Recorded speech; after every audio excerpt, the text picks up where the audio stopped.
Tonight, glad you're here. We're going to start this meeting of Gainesville Regional Authority Board.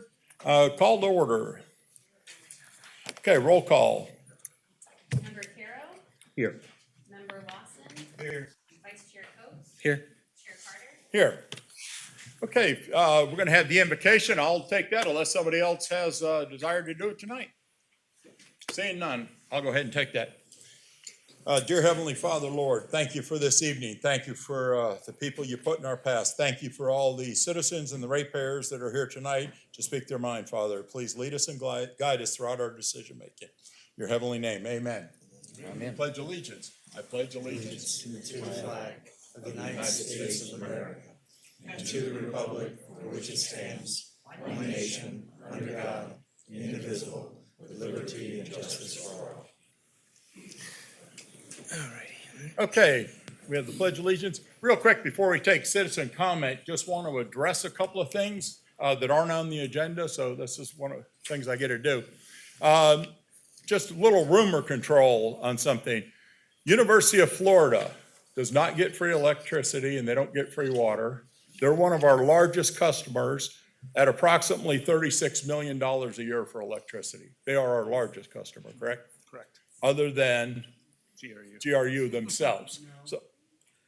So I just wanted to point that out to everybody real quick.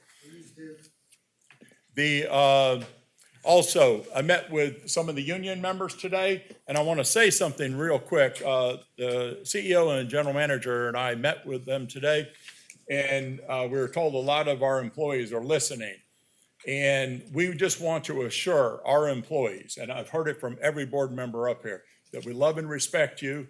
We know there's some uncertainty, and we're trying to get certainty as soon as possible, whether it be through legal counsel, to make sure that you know that you have your pension in place, that you have your job, that we can't do this without you. And I have heard every member up here say that and speak the praise of our employees, and I am thankful for you personally, and I know I echo this board up here. So I just wanted to say that. And then just touch a base why most of you are here, I guess, or a lot of you are here tonight. You were told we were going to be discussing the general funds transfer, and we're not tonight. That's not on the agenda. And also, we understand that you're passionate about certain organizations and certain things. That's not one of the things that we take in consideration, quite frankly. We run this as a business. That's something the city does. We don't collaborate on projects outside of the utility, quite frankly. So our focus here is to run this utility like a business with good service, which we got hands down with these great employees, and reasonable rates, which we're working on. So I just wanted to clear the air about it because there was an email that went out and it told people how to write letters, and that's why I got so many of the same emails. It figures out now. And that you and I are the pushovers. You're not a pushover at all, and you're going to have to be worked on a little harder. So someone told everybody how we are and how to get to us. So I'm going to have to be tougher now, I just found out. So just wanted to clear the air. Now we'll do citizen comment up to 30 minutes total and 3 minutes at a time. Please state your name and start. I apologize. His microphone's not working or something. Sorry, Mr. Conish. We'll get you zeroed out again here, sir.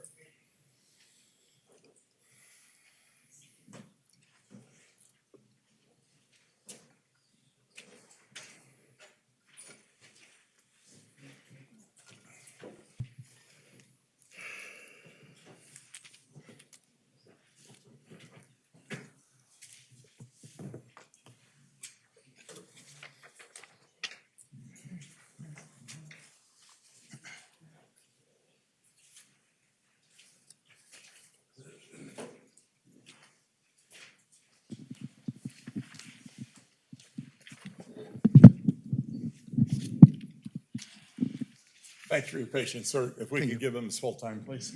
Mr. Chair, I want to thank you for bringing in not only independent, but extremely competent, and I know it sounds high, but reasonably priced counsel.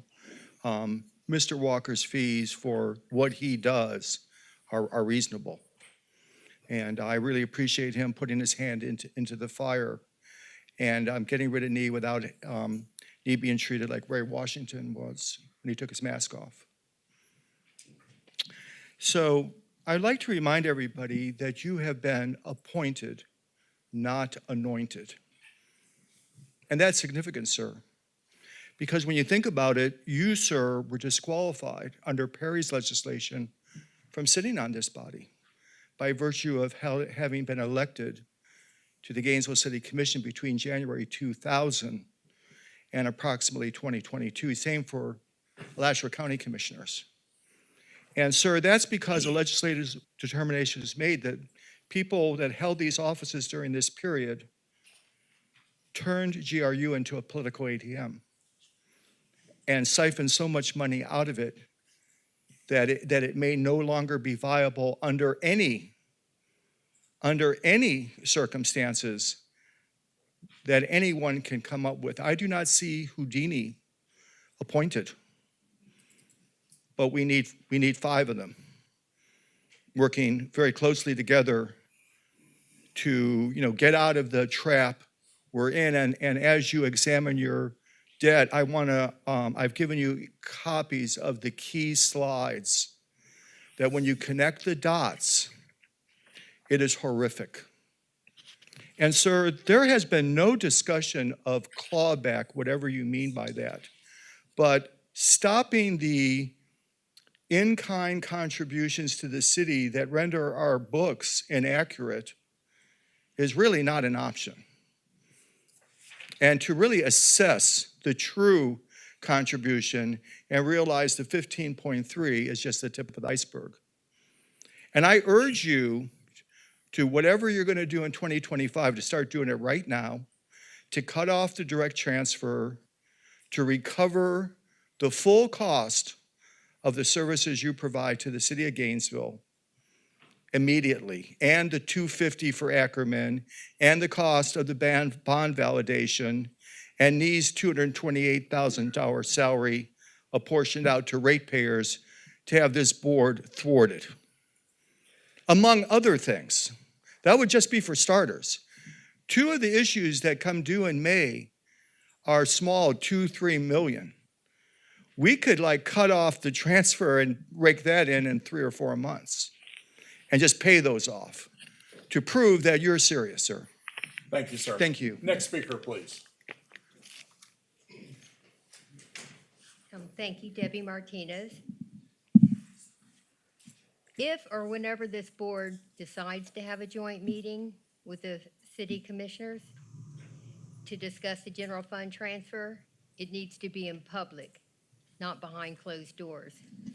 We've lived through 15 plus years of that. Thank you. As reported on TV 20, it appears the city is threatening the GRU authority that if they cut their general fund transfer, they will have to cut funding for police and fire services. Oh, Thank you, sir. Thank you.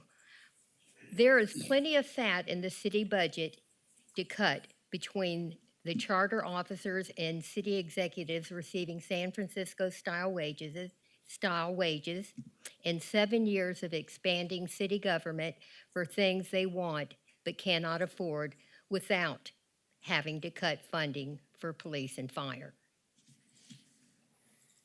It's not your job to bail out the city commission. Your job is to protect GRU customers. GRU customers have suffered long enough at the hands of members of the Gainesville City Commission for far too long. Thank you. Thank you, ma'am. Next speaker, please. Angela Castile.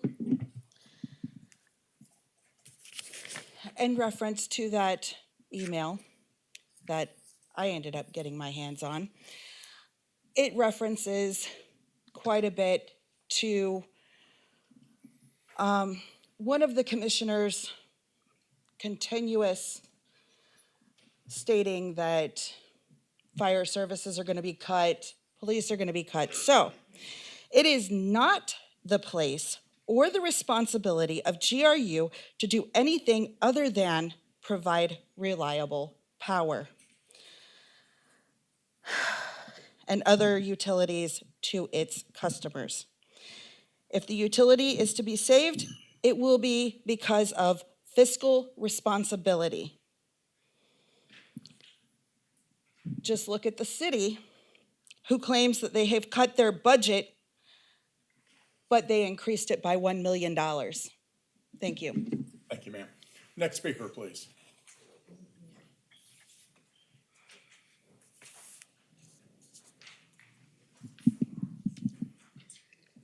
Ken Popejoy.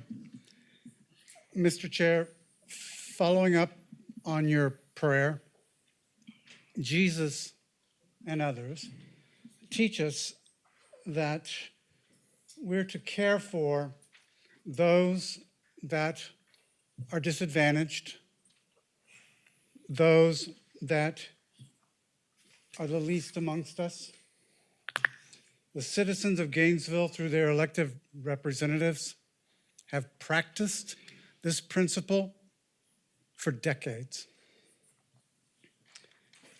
And we've done it by doing things like encouraging and supporting small businesses, women-owned businesses, minority-owned businesses.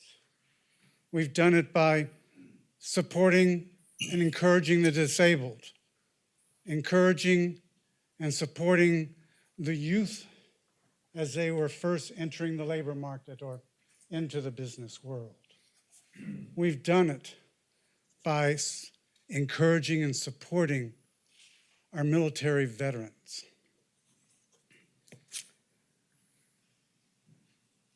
Our GRU, that's owned by the city, has contributed to the practice of those principles by taking some of their net positive cash flow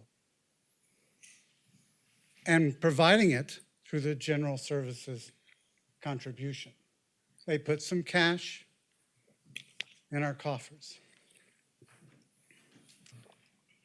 They've also practiced these principles themselves in their procurement policies and procedures, while this law, 1645, that was passed by a Republican legislature, signed by a Republican governor, instigated by our local Republican senator and representative, mandates that we never, ever help any of those people ever again. This law mandates that this authority has one goal and one goal only, and that's to make GRU cheap. That should be the mission statement that you guys mandate to GRU. Make GRU cheap. Should follow that up with a mission statement, with a vision statement that says, Thank you very much, sir. Cut. Your time's up. cut, Thank you, sir. and action statements. Thank you. Next speaker, please. Good evening. Get what you pay for. Good evening. My name is Janice Gary. I'm president of the League of Women Voters of Alachua County. Thank you for welcoming me and the other attendees this evening. If you live in Gainesville and your home has a fire, you want to have trained fire rescue professionals to arrive promptly and efficiently put out the fire. If you live in Gainesville and your car or your home are burglarized, or you are the victim of a crime, you want a well-staffed, trained group of police professionals to help you recover and to solve the crime. If you drive on Gainesville's roads, you want them to be properly maintained and safe. You want to have parks, you want to have city facilities where you can take your families. These services are paid for in part by the GRU General Funds Transfer. The League of Women Voters has been concerned about the creation of this authority. the dismissal of the will of the voters who rejected an appointed board by referendum in 2018, the refusal to have a referendum in 2023, the lack of opportunity for the public to meet with legislators in Alachua County, discuss the proposed authority, and now the sitting of an incomplete board with members who do not live in Gainesville are all breaches of democratic process, respect for the intent of laws, and home rule. But here we are. Gainesville is a vibrant city that will no doubt continue to attract new residents. Current and future residents will need city services. We ask that you respect part of the purpose of a municipal utility and not further reduce the financial contributions by the utility for city services. As a city entity, the utility does not pay taxes, does not give a profit to shareholders, and the transfer of funds to the city is not a gift. The utility is a department of the city that shares resources with the city. We ask that you leave the safety and maintenance of our city intact. We leave the already reduced funds transfer in place to keep Gainesville vibrant. We hope that decisions will be made to ensure the best interests of the residents, the visitors of Gainesville, and the customers of GRU. Thank you very much. Thank you very much, ma'am. Next speaker, please.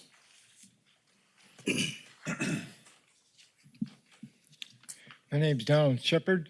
I ran for mayor for 14 years. I've tried to get in to be a representative like others here. But the Lady Auxiliary Board didn't back me, nor don't back the people. So what that lady said is a bunch of crap. Now, that I can tell you for a fact, because I have the paperwork to back my mouth up. Also, I have the paperwork that shows that I'm paying $1,000 for a utility bill that should not be that high. I have no hot water heater, which gives me no shower, or can't wash dishes with it. I'm the only one in my home that is doing everything from laundry to dishes to paying the bills. This is something that this bill I'd like you to look into to lower, because this is outrageous. When we're seeing customers with $1,300 to $598 a month utility bills, we need to cut that. We need to take them back to people. That's what we're voted in for, and I'm not seeing that backed up by the Lady Auxiliary Board or the Democratic Party.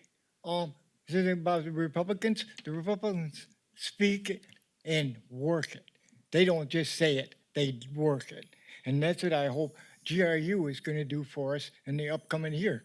I'm not going to go in anymore, because this is what we need to do, is work on lowering the bills. So thank you very much, and appreciate you for being here. Thank you, Mr. Shepard. Next speaker, please.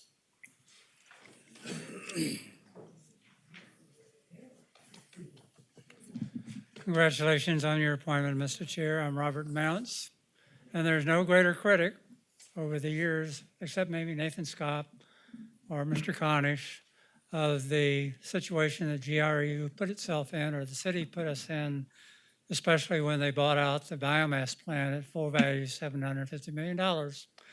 I was the one that tried to get them to terminate the contract with the convenience of the government and not be afraid of litigation, go into arbitration or a lawsuit where you'd have people put under oath, you'd have sworn depositions, you'd find out what went wrong, you'd find out who was responsible, and you would find out a fair market value of the plant. They didn't do that, and I'm not here to belabor the past. What I am here to do is to have you acknowledge that over the past year, Mayor Ward in particular has gone out of his way to reach out and try to make this process work, even though it's flawed. And, you know, he's presented a very bold proposal to the JLAC, which I thought should have been accepted. Serious cuts were made last year by the city commission. You can't undo the past, but you're stuck with the debt. You know, people have asked me, what can we do now? There's nothing you can do. It's must pay 30-year bonds that must be paid.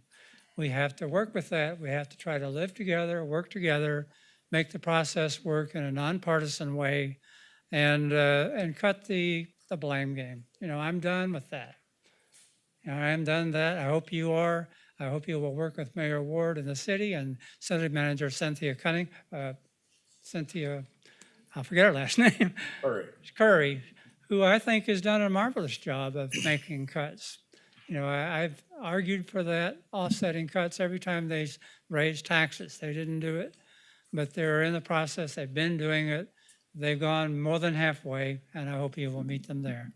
I'm going to leave this with you for the record. Thank you. Thank you. You can give it to our clerk over there, sir. Thank you. Next speaker, please.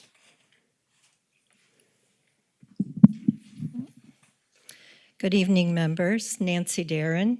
I have a long interest in energy issues and GRU issues and have attended a majority of utility board meetings, many commission meetings, and worked hard to understand how our outstanding but too often maligned utility works.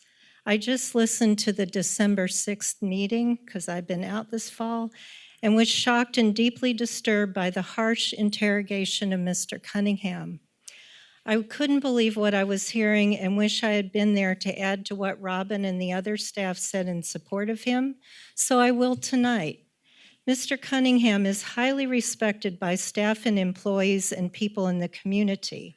After he was appointed, I asked various staff, employees I saw out in the field, and people in town who had known him for years what they thought and heard nothing but praise. He has a decades-long proven track record of dedicated, skilled, effective management of our top-rated water wastewater system, plus now as general manager, has guided GRU through 2 years of major challenges and budget seasons. He's not afraid to listen, to learn, and draw on the expertise of his leadership team. He understands the internal dynamics and operations of this utility inside and out. He understands how to set priorities that balance multiple competing needs and organize them so everyone is clear. As you saw in that strategic work plan matrix that night, he presented to you, he did that for the UAB as well to help us stay clear on priorities and progress and not waste staff time. I'm really confused by the very concerning perception stated of a hostile work environment. After Mr. Cunningham was appointed, we were entering budget season. The change in the UAB meetings was dramatic. Members could ask questions and offer ideas without them being taken as attack, as it was under Mr. Bolarski. There was lively dialogue and discussion, and Ms. Resnick, who always gives really good presentations, gave the most informative and forthcoming one I've ever seen her do and was so relaxed. It was so, he provides institutional knowledge and leadership continuity that's sorely needed as we enter the very intensive months of the budget process. He bolsters morale of staff and employees with calm and steady demeanor. You have a blessing, as Robin said, in Mr. Cunningham and his team. I thank you, Mr. Cunningham. Thank you very much, ma'am. Next speaker, please. Good evening. My name is Jane Kupfer. I am the Director of Shelter Services at Grace Marketplace. I know we're not here to talk about other entities, but I would like to talk about the community. This is all of our community, and the general funds transfer goes into that community directly. If it were to be cut, significant services would be lost. We're not just talking about essential services like police and fire department, but what Grace Marketplace does for the most vulnerable in our community, people experiencing homelessness, is an essential service. So as we're considering cutting the general transfers, I'd really ask you to reconsider, to look at how it will affect us all. My stepdad worked for GRU for over 20 years, and he's part of this community, or was, and you know, I appreciate everything GRU does. I appreciate the situation that each of you are in, trying to balance the budget and figure out how to reduce the debt. But consider the community as a whole. I know there's people on all different sides that have lots of opinions of what you should and shouldn't do, but the services at Grace, in 2014, we started out completely relying on the city. It's about a third of our budget right now. We took some cuts last year that were pretty significant, and we are still feeling those effects. So we would probably have to make some major cuts and kind of revisit some of the work that Grace is doing, and it is amazing work. I'm over the shelter program. Some of our staff are here. They're amazing. And we're working every day with people experiencing homelessness. And those aren't just the people you see on the side of the road holding up a sign. There's people every day or on a regular basis in our community are falling into homelessness because there is lack of affordable housing. And we're giving them a safe place where they can get on their feet and move into housing and become paying GRU customers. But just consider the whole community and how that affects us. It's not just about the city versus GRU. And I just thank you for your time and for having us here. Thank you very much, ma'am. Next speaker, please.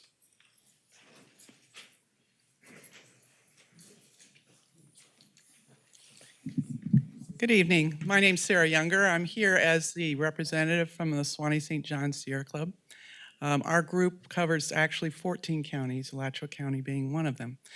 I'm here as a member of the executive board. We had a letter that we all approved to read tonight. As the newly created authority controlling the operation of GRU, you plan to reduce or possibly eliminate the transfer of funds from our municipal utility to the city of Gainesville. We are asking you to commit tonight to not cut the government services contribution to the city of Gainesville, as it is an unsettling proposition to both the residents, businesses, community organizations, all that rely on this transfer. Uncertainty is unfair to city residents, workers, and nonprofits operating within the city. Please make this decision tonight. This would be an unprecedented measure. Every municipal utility in the entire nation transfers some funds from their revenue to the city in lieu of paying taxes. The consequences will be dire for both the city staff and the citizens of Gainesville. Reductions in the transfer have already been made, and more cuts will decrease both emergency services, fire and police funding, roads and parks maintenance, services to children and homeless people, as well as all the cultural events that we all choose to enjoy. Resolving the GRU debt by reducing the city budget and reducing services to citizens of Gainesville is a dreadful way to resolve this concern. We are urging you to commit not to cut the GSC to the city tonight respectfully. And I, as a resident in Alachua County, have enjoyed much of the services that Gainesville has to offer. I am not a Gainesville resident myself, but I think that it would be an immense problem for all of us who have come to rely on Gainesville as a cultural center in our area. Thank you. Bye. Thank you, ma'am. Next speaker, please. My name is Bob Tuning, a GRU customer. Some of the comments made here tonight are exactly why you're here. GRU has been used as the piggy bank for the city for decades. And this board was created to fix that. You're not the people to come to and say, keep sending us money. That's not your responsibility. Most of us are glad that this board was created and that you are going to take the responsibility to do what needs to be done for GRU. All this other stuff, you didn't create it. You're not politicians. You weren't part of the city commissions. Well, except maybe Mr. Carter. But we know that this was created by politicians. That's not you. Again, thank you. Thank you very much, sir. Next speaker, please. How are we doing on time, clerk? Mr. Chair, we're probably getting close to the 30-minute mark. Okay. Okay, I'm being notified we're getting close to the mark, so maybe a couple of more speakers. I'll try to be brief. No problem, sir. Thank you. Well, thank you, Mr. Chair, for having us. Hello, board. Tyler Forrest. I am not a citizen of the city of Gainesville, but I am a GRU ratepayer. First, I'd like to point out that according to the work plan that staff had created for you, you were scheduled to finalize your decision about the GSC after they had presented options to you, which they did at the last meeting. Now, you're all businessmen, and you know as well as I do that any organization that takes a 22% hit to their budget would have to take a look at every single department. Police and fire make up over half of the city's budget, and they were largely spared the first time. It's hard to see that happening again should you choose to cut the GSC. Have no doubt you will be responsible for cuts that are made after that. Now, I did a public records request so I could have my numbers right. During the previous round of cuts, 125 positions in general government, not GRU, were eliminated. 35 of those positions were filled, meaning those people either had to find another job or they simply lost their job. I was at that meeting, and I had to be next to the employees who were literally pleading for their jobs, which to no avail. Another cut would lead to severe job losses. They have already closed the vacant positions that were deemed non-critical. That's why only 35 out of the 125 positions were filled, and none of those were police positions, and only a couple were actual fire. So, like I said, any cut to the GSC would lead to severe job losses and ultimately result in longer times and reduced city services. But as was said before, you can end all of this uncertainty tonight by publicly committing not to cut the GSC. Thank you. Thank you very much, sir. Next and final speaker, please. Thank you. Hello, my name is Natalie. I'm speaking as a private citizen. Mr. Carter, at the beginning of this meeting, you said that you will be running, or this authority will be running GRU as a business and not as a government. And I understand your concern for balancing the books and clearing the debts and all of those good things, but I urge you to see GRU's role in city government through that funds transfer and what those funds really mean to the city's budget. By cutting those funds further than they have already been cut, it means that the city will be facing cuts in nonprofits and other areas.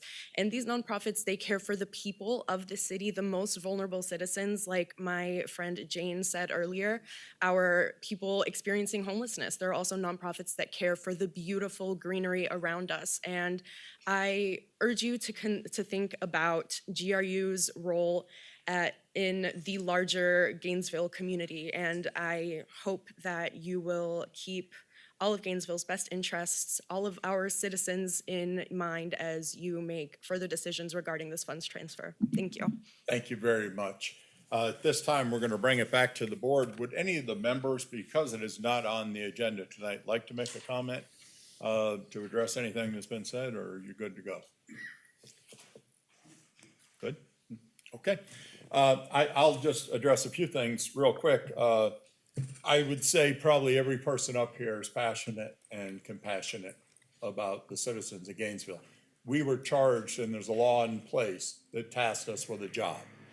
And our job was not to look into that. It was to run this utility as a company. As far as Grace Marketplace, if you did your research, you know I've cooked there several times. I know my way around the kitchen. So we can't put our compassionate hat on here, unfortunately. People say, Mr. Bounce, I agree with you. I would rather we didn't look in the rearview mirror. But we are looking in the mirror. We are in a very bad situation. We're 3 times over our debt. So what we're trying to do is get this ship righted. What the future brings, I don't know. But for right now, we have to pay our debt. As far as the general funds transfer, for me, I can't speak for the other 3, I need to know how we got there. GRU and general government set that up before we were even in place. So then I hear that IT is not getting paid what they should, and streetlights and this and that. So I want to look at it. If we're not using a service, I don't want to pay for it. This is just me. I'm not speaking as, the whole board. So that's what we're looking at. So if it reduces $200,000-300,000 because we're not using that service, that's what a business does. Okay? So, but we're not charged to look at everything else, and I do apologize for that. And what the city does with whatever transfer that we send to them, that is their business. We are charged with reducing debt as much as we can. And, someone made a comment about Mayor Ward. I'll be honest with you. He's been great with me so far, and he handed over, and he set us up on a beautiful meeting. So you're right. I think the city wants us to succeed also. So that's my comments about it. And Madam Chair, we'll go to the next item. Mr. Chair, the next item is the adoption of the agenda. Looking for a motion. Move to adopt the agenda. Okay, we have a motion. Do we have a second? I'll second it. Okay, we have a motion and a second. Public comment on the motion. Seeing none, back to the board members. Anybody have any comment about? Okay, Mr. Shepherd, you're gonna have to be faster now. Yep. You know how we're on. You as a mayor, you know exactly what was on the agenda before you became a mayor, but yet you chose to be a mayor. Mayor Harvey Ward had the same thing. He had the choice before he became a mayor. That's the duty of a mayor, to find out what the finances are of the city before you take that on. I knew it. There was a lot of cuts that I was gonna do as the mayor of the city. And this here program to cut this here budget is a great one. Because we need to cut this money from the city because the city's gonna keep spending, and using GRU as a piggy bank as it's done for 53 years. My godfather was James P. Wilmot. He was the founder of Gainesville. And it shames me to see what's going on now after 50-some years. And the Democrats are the problem of it. Not only does Leo 2.0 point that out and all those talk shows, but the common sense of it does. And I'm bringing that to you tonight, the common sense of it.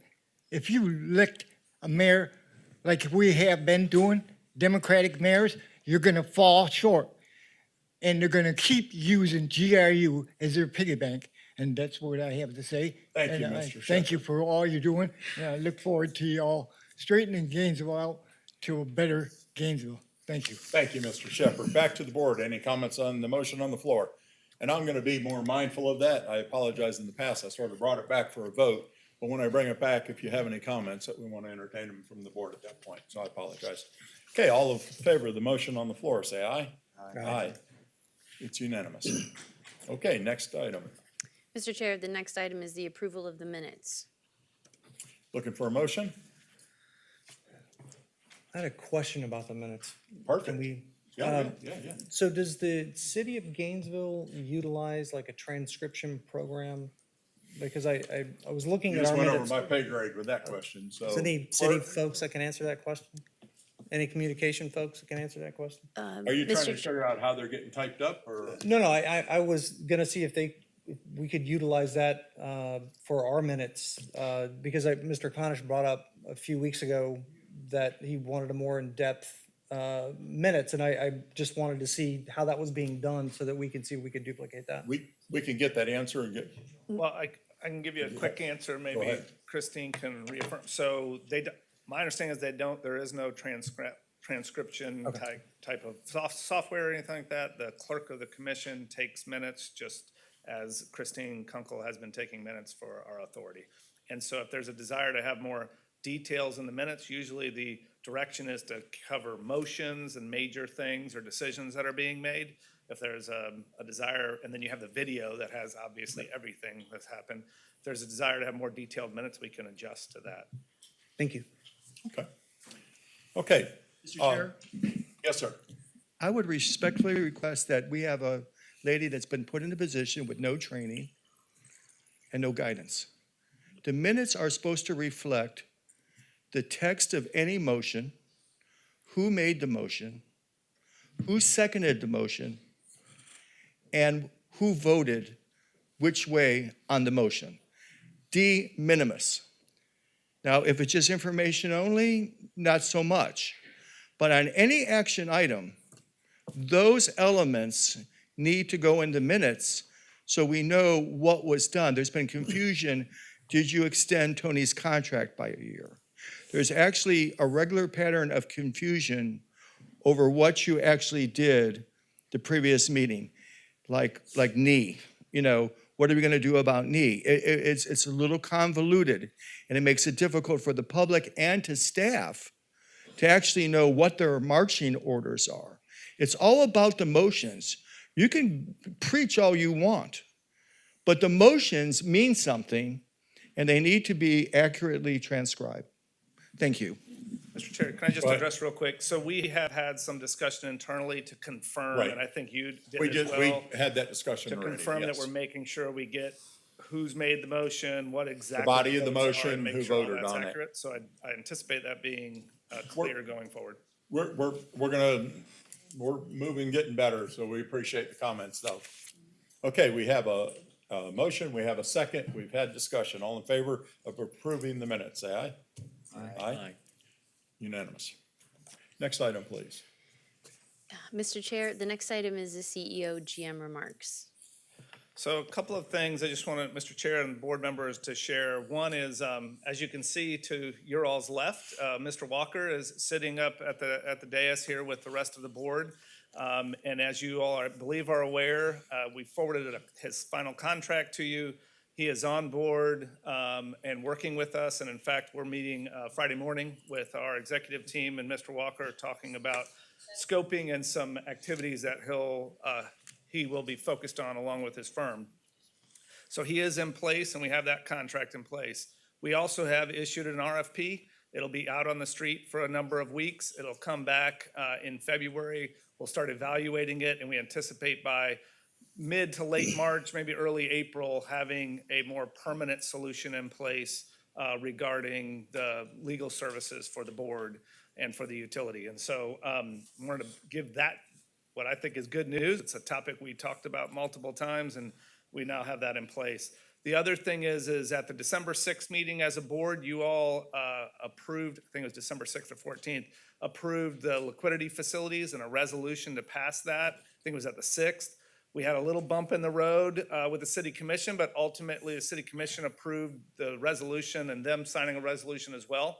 And we've been able to move forward with an RFP for those liquidity facilities, as well as talking with some of the existing banks and moving forward, which is what we really needed to do before the holidays. And to that point, if you don't mind, sir, we asked the city to do an emergency meeting. They did, and we luckily had enough quorum with the commissioner. So again, we do appreciate that energy they put on us on that. That was good. And I appreciate you, Mr. Chair, for taking a strong lead on that and being present and helping to make that happen along with our staff. The other piece of really good news is the TRS sale closed. So this has been something for years and years we've been working on. Appreciate the board's role as you all have come on to make that a priority and keep it moving forward. And we actually had the closing and the sale is complete and the transfer of the funds is complete to GRU for TRS. Coming up in the next couple of meetings, we have a couple of topics that are pretty major and significant topics. One is the integrated resource plan. Over the next two meetings, in the 17th and February 7th, we will be really introducing an overview of the integrated resource planning process and then preliminary results from that. This is a really big part of who we are as a utility, is identifying this generation going forward. And so those two meetings will each have parts and pieces to address, as long as we'll have some external outside experts coming to speak to the board to provide a perspective on the industry and where the industry is headed as well. The other thing we'll be talking about, as we've heard tonight quite a bit, is about the general fund transfer or the general services contribution and rates. We are bringing several different options forward to the board, as well as addressing, as you all know, this law came into effect. You all came on board in October.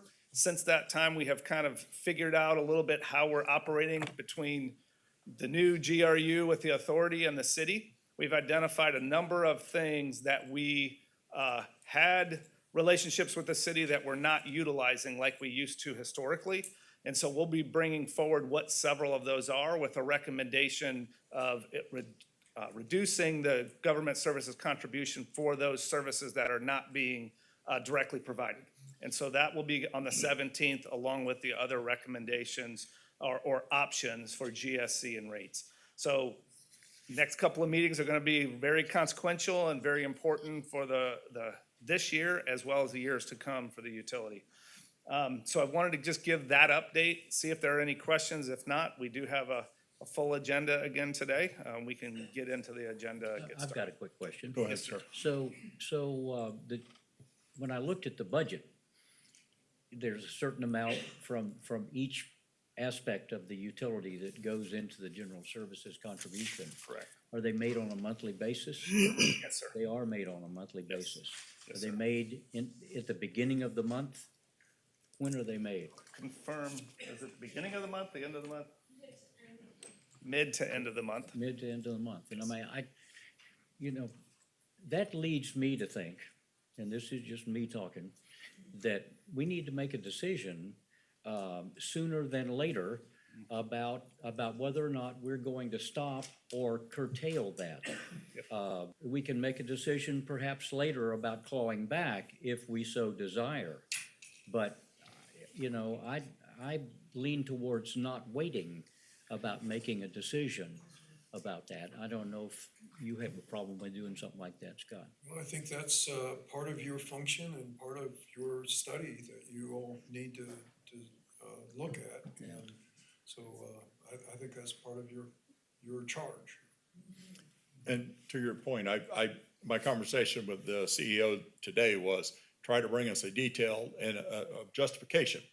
So if there's something we're not using and that's, you know, whatever it is, I don't want to say it out of school here, but whatever it is, what is it? How much is it costing us? Or are we using a fraction of it? So it might be something we're using a little bit different than anticipated. We didn't make that, so we don't know the methodology. That's our problem.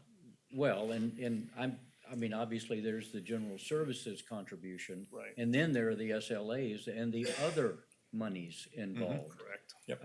And so, I mean, obviously, we're gonna have to look at all of it, but I don't know when the next meeting is. It's January 17th. Right. It's in 2 The weeks. So basically, we're having 2 meetings a month right now, Yeah. you know, and And you might see longer meetings too. I think it needs to be on the agenda at the next meeting, and we need to address it. Yes, sir. Absolutely. And not delay any longer. We're in our 4th month now. I feel pressure because I'm the member that's here for a year.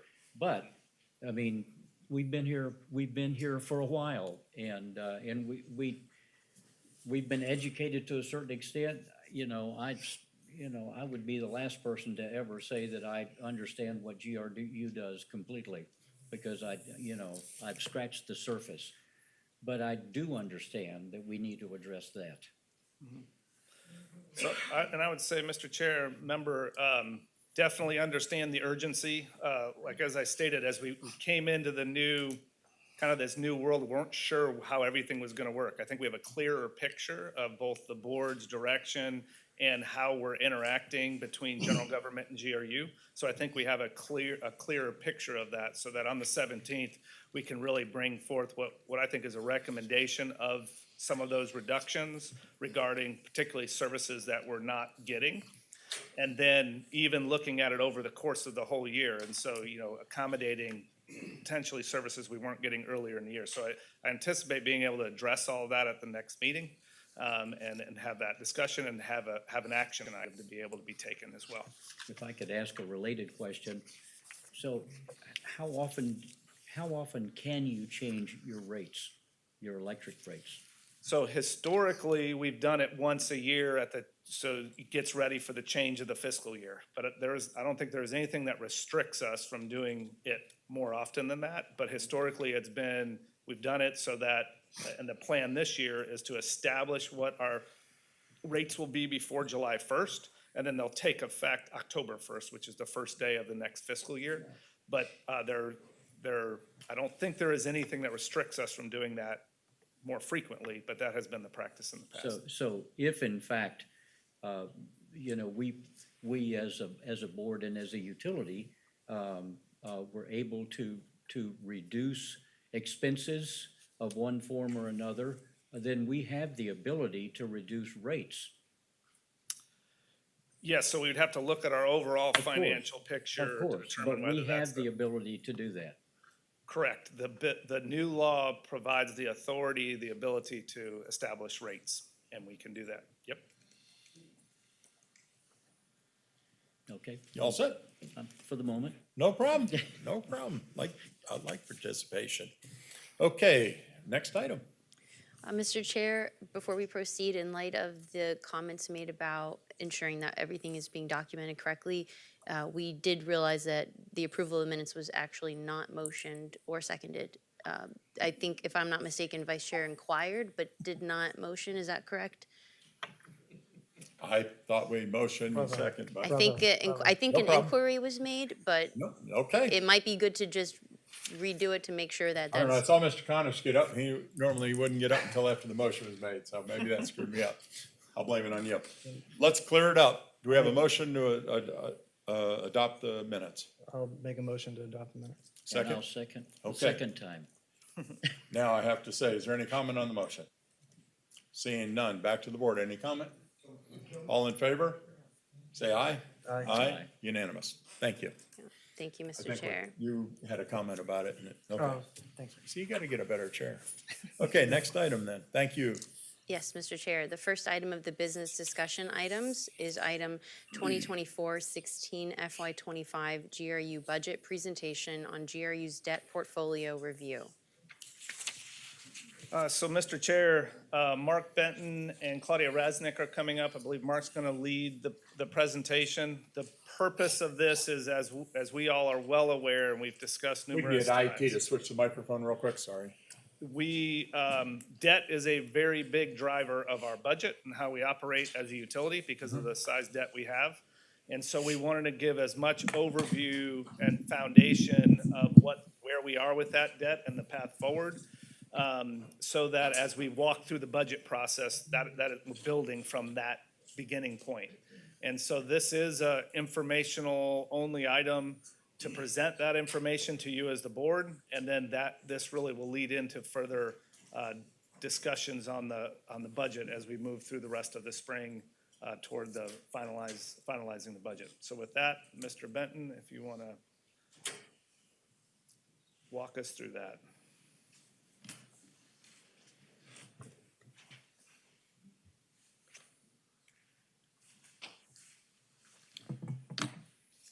GRU is a capital-intensive operation, as evidenced by the fact that we've got.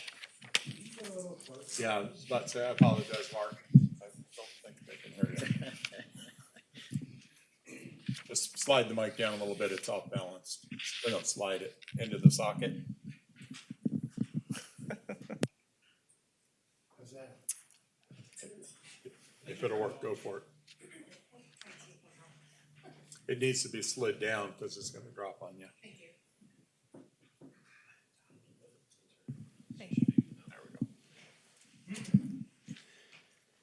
As I said, GRU is a capital-intensive operation, as evidenced by the fact that we've got over $3 billion worth of plant and service. So clearly, to obtain the resources that we need to acquire, construct, and maintain that level of infrastructure, we're going to be accessing the capital markets every 2 to 3 years. With the debt portfolio the size that we have, it's obviously a significant portion of our operating budget. As you can see up here, this is the 24 budget numbers. We have over $102 million in FY24 associated with just the principal and interest payments for the currently outstanding debt instruments. When you add to that the almost $32 million that we plan to utilize for debt defeasance, that $135 million in debt service-related costs accounts for a little over 29% of our FY24 operating budget. That is, those are figures that are not in line with other municipal utilities. How far aligned are they? Our debt to revenue ratio is about 4 to 1. Most other municipal utilities are somewhere between 1 and 2. I'm sorry, what was the last comment? Most other municipal utilities in the state of Florida are have a ratio of between 1.5 to 2 to 1. We're at 4 to 1. Thank you. So how do we get there? This is a trend in our outstanding principal at the end of each fiscal year. What's interesting about this is you'll notice between 1990 and 2005, GRU's outstanding principal didn't change at all. It was somewhere just below $500 million. Then between 2005 and 2012, that outstanding debt doubled. Now, there are a couple of reasons for that. One is that we did some some capital deferrals during that period around 2000, late 90s, 2000s. If you remember, that was a period of where there was a lot of concern about potential deregulation. There was a lot of emphasis on keeping costs low so that we would become rate competitive in the event that deregulation hit Florida. Additionally, between 2005 and 2012, we had a number of regulatory projects that we funded. The air handling system at Deer Haven, some air control quality system items. We built the EOC. We had the manufactured gas plant cleanup at Depot. And so from 2005 to 2012, it doubled from just under $500 million to around $1 billion.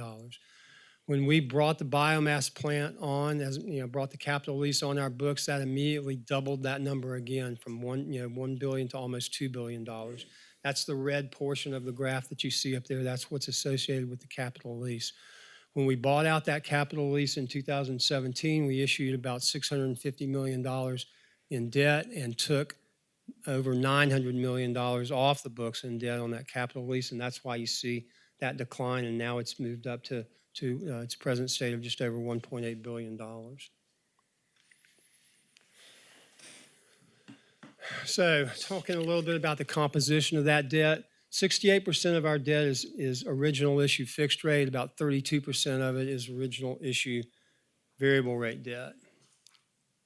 And if you haven't already heard from folks, I'm sure you will in the near future about the question as why we have such a significant component of our debt in variable rate form, because obviously we do have exposure to interest rate risk on that variable rate debt. Well, there are a number of reasons why we do that. Number one, generally that the initial rates on variable are lower than we can get on fixed rate debt. It gives us a lot more flexibility when we're looking at refundings and restructurings. We don't have to wait for call dates to take those bonds out if the market dictates such. It gives us the ability to do some asset liability matching. At any one time, we probably have around $200 million, between $200 and $300 million in short and intermediate term investments. The interest that we earn on those investments obviously is impacted by the market. In areas of high interest rates, we're earning more. We're paying more on the variable rate debt at that point, so they offset each other. Rates are high, we're paying more on our variable rate debt, we're earning a little more on our investments. Converse is true also, rates are low. We're earning less on our investments, but we're paying less on that variable rate debt. At the end of the day, what it does is it gives us a few more tools to manage and try to facilitate keeping the overall cost of the borrowing down. But as you see on that last bullet on the cons, we do have exposure to interest rate risk when, on that variable rate portion of the portfolio. So how do we go about mitigating that? One of the primary tools that we use are swaps, fixed to floating swaps. This graphic up here walks you, just briefly through the graphics of how those swaps work. A swap is nothing more than an exchange of cash flows. So if you look at the left-hand side, when we issue variable rate debt in its original form, we've got a bondholder that we've got an obligation to, that we're paying a variable rate of interest. At the same time, we're entering into with a third party, with a counterparty, an interest rate swap where we are receiving from that third party a variable rate payment. That variable rate payment, to a large extent, to the extent that we can negotiate, offsets the variable rate payment that we're making to the original bondholder. So what we're left with on a net basis is that fixed rate that we're paying to the third party on the counterparty side. The key to this is that fixed rate that we're paying on the swap is less than the fixed rate we could have gotten had we issued the debt originally in fixed rate form. The Deer Haven transaction is a good example of that. We issued 3 tranches of debt to fund that, 1 fixed, 2 variable. One of the variables we hedged immediately. We were paying over 3% on the fixed rate portion of that debt that we issued. We were paying somewhere in the mid 250s on the fixed rate swap. So there was an arbitrage of 60 basis points because we put that swap in place. Now there is risk associated with swaps. There's counterparty risk. You want to make sure that counterparty can perform. There's basis risk in that there's always going to be, there are no perfect hedges. There's always a little bit of difference between the index that we pay our underlying bondholders on the variable rate debt versus what we receive from the counterparty. And there's mark-to-market risk. We negotiate these transactions on, on a very hard-nosed basis. We only do business with high-rated counterparties, so we're not too concerned about any performance risk. So we go into these with our eyes open. We know what the risks are. We work to mitigate them.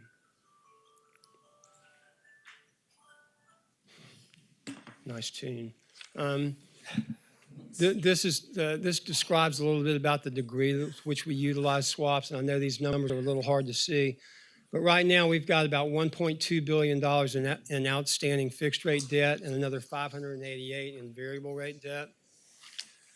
Of that $588 million, we have hedges outstanding of about $425 million. So we've only got about $163 million at this point in time in unhedged variable rate debt. And what that translates to is that about 91% of our portfolio is either fixed or synthetically fixed. Another distinction in the composition of our debt portfolio is between public market bonds and private placement. Public market bonds are what people traditionally think of. They're, you put together an official statement, you put that notice out on the streets, you pick a date that you're going to go to market.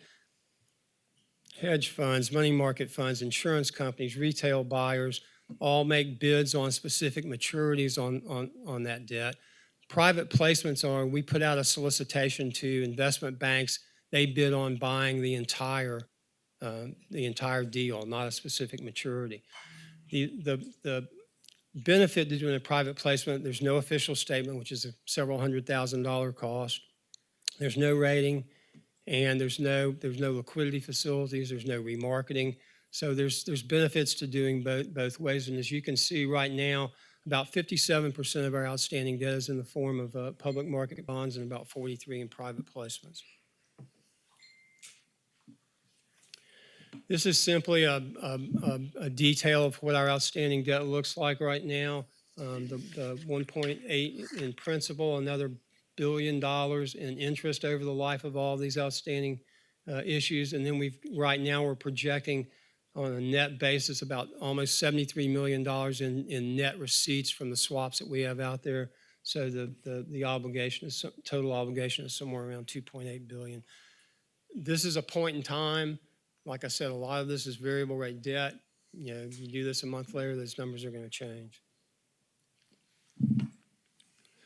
In addition to the bonds that we have outstanding, we've got several liquidity instruments that are very important in our portfolio. We've got 3 lines of credit. One is $150 million with U.S. Bank. That can be taxable or tax exempt depending on the manner in which we use the funds that we draw down. Another $50 million taxable line of credit with Truist, and a $25 million tax exempt line of credit.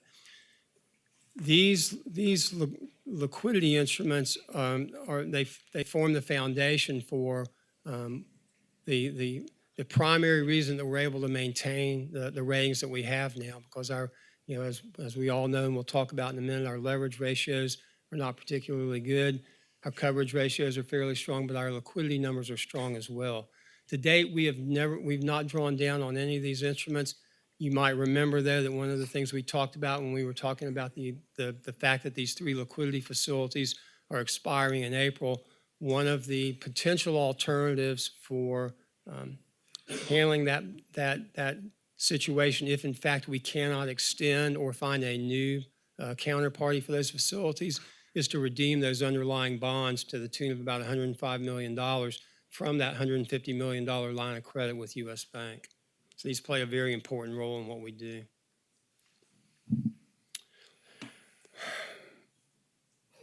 When you've got a portfolio the size and complexity that GRU has, it requires regular maintenance, monitoring, and management. We have a team that does that.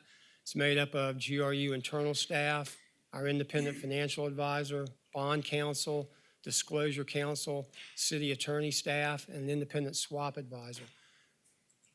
That group receives and evaluates a number of financial proposals. We look at those very hard and in a lot of detail. We only bring those forward that make sense for the utility, that makes sense in terms of managing the cost of the portfolio. The city commission in the past and the board going forward will probably only see one of 8 or 10 of the ones that we receive, because most of them we determine won't make financial sense for us going forward. So you see only a portion of that after it's been reviewed and evaluated by that financial team. And so I talked about the fact that that goal is to keep the cost of that portfolio down. This is a list of the transactions and the avoided costs associated with the transactions since 2017 forward. I won't go into any detail on any of these unless you want to see them, but you can see that number at the bottom. It's a little over $1 billion in avoided costs from refundings, the DHR acquisition where we substituted debt for the power payments that we were making for power that we weren't actually drawing, some restructurings, and also in there is the general government 2020 pension obligation bonds.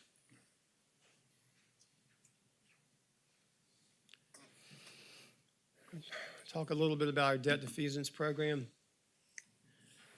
We have very high leverage ratios. Debt defeasance is one tool we can use to control that. The city commission approved the defeasance program, first type of that we've used in the utility. At the point in time that we brought this forward, the dollars that were available to use for these defeasances were generated by that transaction list that you just saw. And this is the pool. Prior to the acceptance of the debt defeasance program back in April of 2023, this was the pool of money that we had available to defease debt. It's $198 million over the life of these issues, which is over the next 27 years. That's not an insignificant sum to use to defeasance.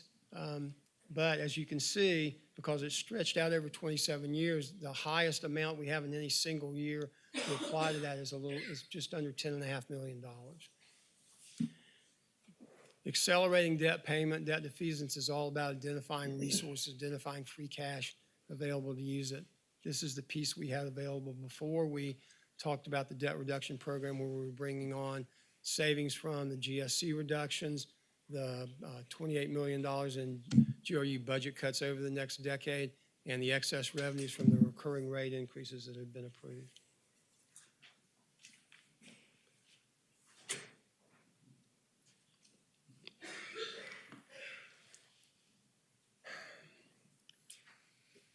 We've been downgraded 5 times over the last decade. That's despite the fact that we've worked very hard to work with the rating agencies to minimize, the impacts from such downgrades. We've been consistently working hard, but one of the things that we acknowledged was we had never gone before the City Commission and formalized the fact that what metrics did the Commission want to adopt as part of that program. So back in 2022, we did that. We took amendments to our debt management policy back to the City Commission. They had sections on target financial metrics and deleveraging. The rating agencies put out key criteria that they used when they evaluate entities. We chose 9 of the metrics from the various rating agencies to include in this policy. They're listed up here. They include liquidity metrics, coverage metrics, and leverage ratios. This is simply what our actuals at the end of fiscal year end 22 on these metrics look like compared to the targets. We're in the process right now of using our pre-audit 23 numbers to update that, so you'll be seeing these numbers updated in the very near future. The deleveraging portion of the policy incorporated 4 elements. Number 1, that to continue as the City Commission had directed, to apply the savings from those transactions that you just saw, to commit those to defeasing outstanding debt, setting a goal of trying to fund at least 50% of our capital improvement plan through internal equity, which is our utility plant improvement fund, When cash balance levels exceed the targets that were set in the commission-approved cash balance policy, applying those excesses towards cash defeasance. And where it's appropriate, when we get grant reimbursements, using those to pay for capital expenses. We'll talk a little bit about the rating agencies. You've seen some of this. We are rated by all three rating agencies. Their job is to determine and provide to investors their assessment of the risk associated with making an investment in any particular entity. And that's what they do. They don't work, even though the issuers, GRU, and the other issuers pay, and pay pretty significantly, in my opinion, pay the rating agencies to do those ratings. They don't work for us. They work for the issuers. They're independent. They're supposed to provide independent guidance in terms of the level of risk associated with an investment. You've seen this before, I think, in some of our prior presentations. This is the rating agency scale for each rating agency. In the green, that was where GRU's ratings were prior to the downgrades of the last decade. In yellow is where they are now. Our ratings are still strong. I mean, you won't get any debate about that from us, but they're certainly not nearly as strong as they were when we began those downgrades a decade ago. This is a little more granularity about those downgrades, which rating agencies implement them and at what time, and a little of the factors behind it. It's high leverage, and at that point in time, high general fund transfer, and some rating agency downgrades that resulted from some of the restructurings that we put in place. We work very hard to communicate proactively and effectively with the rating agencies. You see up here the doctrine of no surprises, particularly when the news is bad. We like to be out in front with the rating agencies. They don't like to be surprised any more than the board does or we do. We also perform quarterly ratio analysis in March, June, and September internally, so that we have an idea of what our ratios are going to look like before the agencies come in to do their annual assessments, so that we can have intelligent discussions with them about where we are, what drove those ratios, and what we're doing to address them. And this is the final slide. You've seen this before also. This is associated with our debt reduction plan. It goes through the principal payments that we've got scheduled on our existing debt, the principal issuances that we anticipate over the next decade, the resources that we're providing to reduce debt through, like I said, the GSC reductions, the GRU budget cuts, the excess revenues generated from recurring rate increases, and how we anticipate that the combination of that is going to pull down our debt to capitalization ratio over the next decade. And that's it. I'm happy to try to answer any questions you may have. Any questions from the board on the presentation? It's informational only. We're not taking action. Okay, thanks, Mark. Thank you. Thank you very much. Next item, please. Mr. Chair, the next item is 2024-36 GRU CEO GM search. So, Mr. Chair, Yvette Carter is going to come up, and she's going to, the board took a motion, made a motion in December, and that was to do a search for the CEO general manager position. Yvette is going to lay out what some options are of how to do that, like how to secure a search firm, and then how that's going to work. I will just say, big picture, I think the intent of the board is to do this as quickly as possible. And also that the idea of getting the firm on board would be then the firm would work with you as the chair to move forward the process, and GRU staff would be available if there are any logistics, but it really would be a process that the board is conducting to fill the role. Yeah, and to that point, apologize, just sort of, I've had communication with the two firms, Art Davis at Baker Tilly, and then at Mycoff and Fry, Scott Fry, which I've worked with at the City Commission. And as you and I discussed, the firm would be talking to the board but I want people to percolate on something, and I don't like surprises, so I'm sorry, because I can't talk to you in private, but I would like you to sort of lead that, because that's right up your alley. I mean, you have executives galore, and you do a lot of this, and I think you're the most qualified person here. So please percolate on that. I don't want to ask for an answer now, but after the presentation, I would love for you to be the lead on that. I just think it makes, sometimes being a chair, you got to be smart enough to point. And so. Good evening, Chair and board members. I'm Yvette Carter, and this presentation is relatively short, but definitely here to answer any questions that you may have. As the general manager, CEO general manager mentioned, the process is envisioned to be carried out by the board with Member Lawson, maybe, in charge of the process. Staff would be here to help with any needed logistics, but it would be a process. We envision a process being run by the board and possibly you or whoever you appoint, sir. Also, as the general manager mentioned, that at the December 14th meeting, you all approved to have an external firm conduct a national search for the CEO general manager. And so staff has pulled together what could be a process, and it's listed here in the backup that you have before you, a draft process for that the recruitment firm could follow.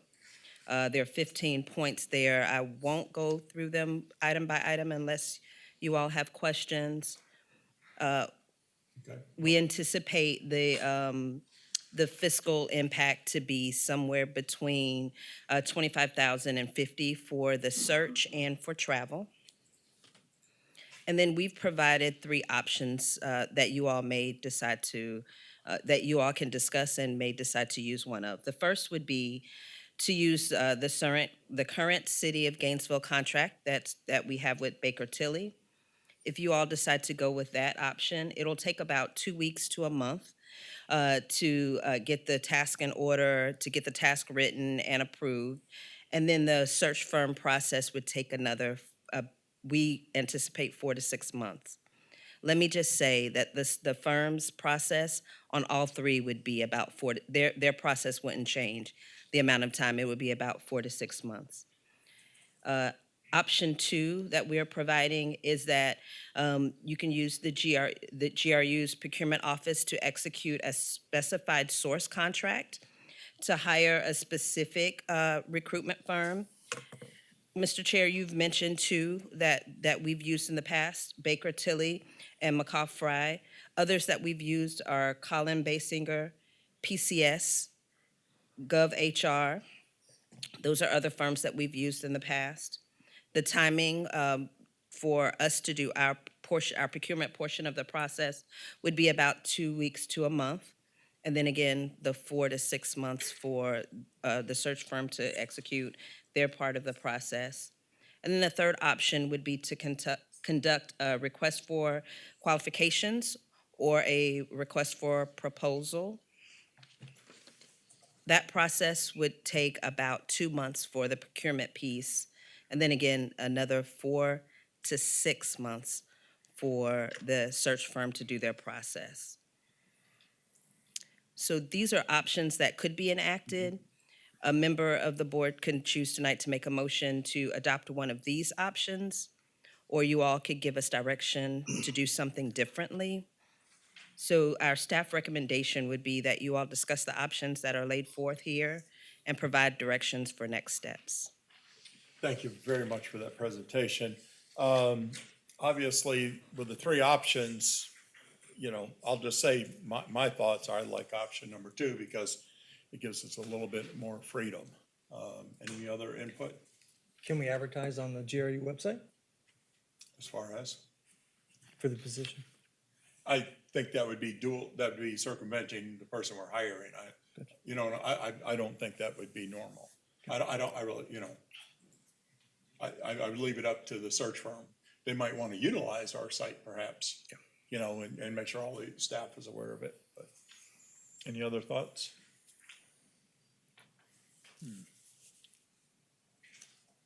I don't know, the thought of using GRU's procurement office to do that just seems unreasonable to me. But I don't have any specific, I don't know how you feel about that, but. My experience is generally using the Human Resource Department to coordinate these type of activities. We apologize. The mics aren't picking up. My experience is generally using the Human Resource Department to coordinate search. Yeah, in our case, that's the city of Gainesville, so that's why we sort of switched over to the procurement department, to be honest with you. Just to keep everything where it is. But I think either one is probably fine. Yeah. We're gonna evaluate the contracts and determine and make a recommendation to the board as to who would be the best. Yeah, and I mean, just to expand on, again, I hate to really, the sunshine's not good because I would love to call you and say, hey, what's your thoughts? But I can't. But I would expand it even to ask you if you would take the lead on this. I've already talked to two of the firms, but I'd love for you to talk to them because it's like anything else. You might blend better with one of the firms and they might be, they might understand you better. And for me to pick the firm and you to say, for you to run with them, I don't think would be appropriate. So if we did this, I would want a motion, and if you're amenable to it, that you run with it, pick the firm and go that and bring it back to the board. Bring it back with the recommendation of the firm? Yeah, I think we have to come back, again, I almost think we have to come back with a recommendation of the firm, so that puts us 2 more weeks out. Unless we direct you to hire the firm and run, which we could do that also, if we go through the procurement process. I guess if I'm gonna do this, I would prefer to maybe bring back, here's my recommendation. Here's what I hear here's you. what I looked at. It would be my recommendation and have some discussion. I think that would probably be the wisest thing for the board, That's fine especially with me. we are, So that being said, we would look at 2 motions here, possibly. 1, what procedure will we use to get the board? And 2, I'd love to have a motion that, if you're willing to do it, that Member Lawson would interview the firms and then be the lead. I So- thought you were allowing him to percolate on this. Well, I did. That's why I gave him the heads up. We don't have time to percolate here too much. So that's why I gave him the heads up before, so, he can make the. So, Mr. Chair, can I just clarify? Yes. Just in real simple terms, I think option 1 is Baker Tilly is already under contract with the city. With the city of That's something Gainesville. We can piggyback. We can piggyback and take off with that. If option 2 is specified source, so it would be the board is saying, this is a specific firm we're gonna utilize, and they would have to be a justification for that. So not the interview process then? Right, I think that, and Okay. I'm kind of looking from procurement standpoint, if there's any input on that, but I would think you would be specifying a specific firm and saying, there's a reason why we're specifying this firm. Okay. Option 3 is the competitive process, which you go out and you do a formal request for proposal, go through an evaluation process and select the firm. And that takes approximately 2 weeks longer than the other 2. Probably takes 30 days or more longer. It's probably a total of 60 days. About up to 2 months. And my only thinking, again, is that, I think the sooner that we have a decision, it's better for the employees, better for the ratepayers, better for everybody. So I would like either, option 1 or 2 myself. That's just my So the thought. fastest is option 1. The fastest is option 1, and, we have them, we could piggyback off the city of Gainesville. Right. And Correct. Art Davis, very nice. I mean, I talked to him, but, very knowledgeable.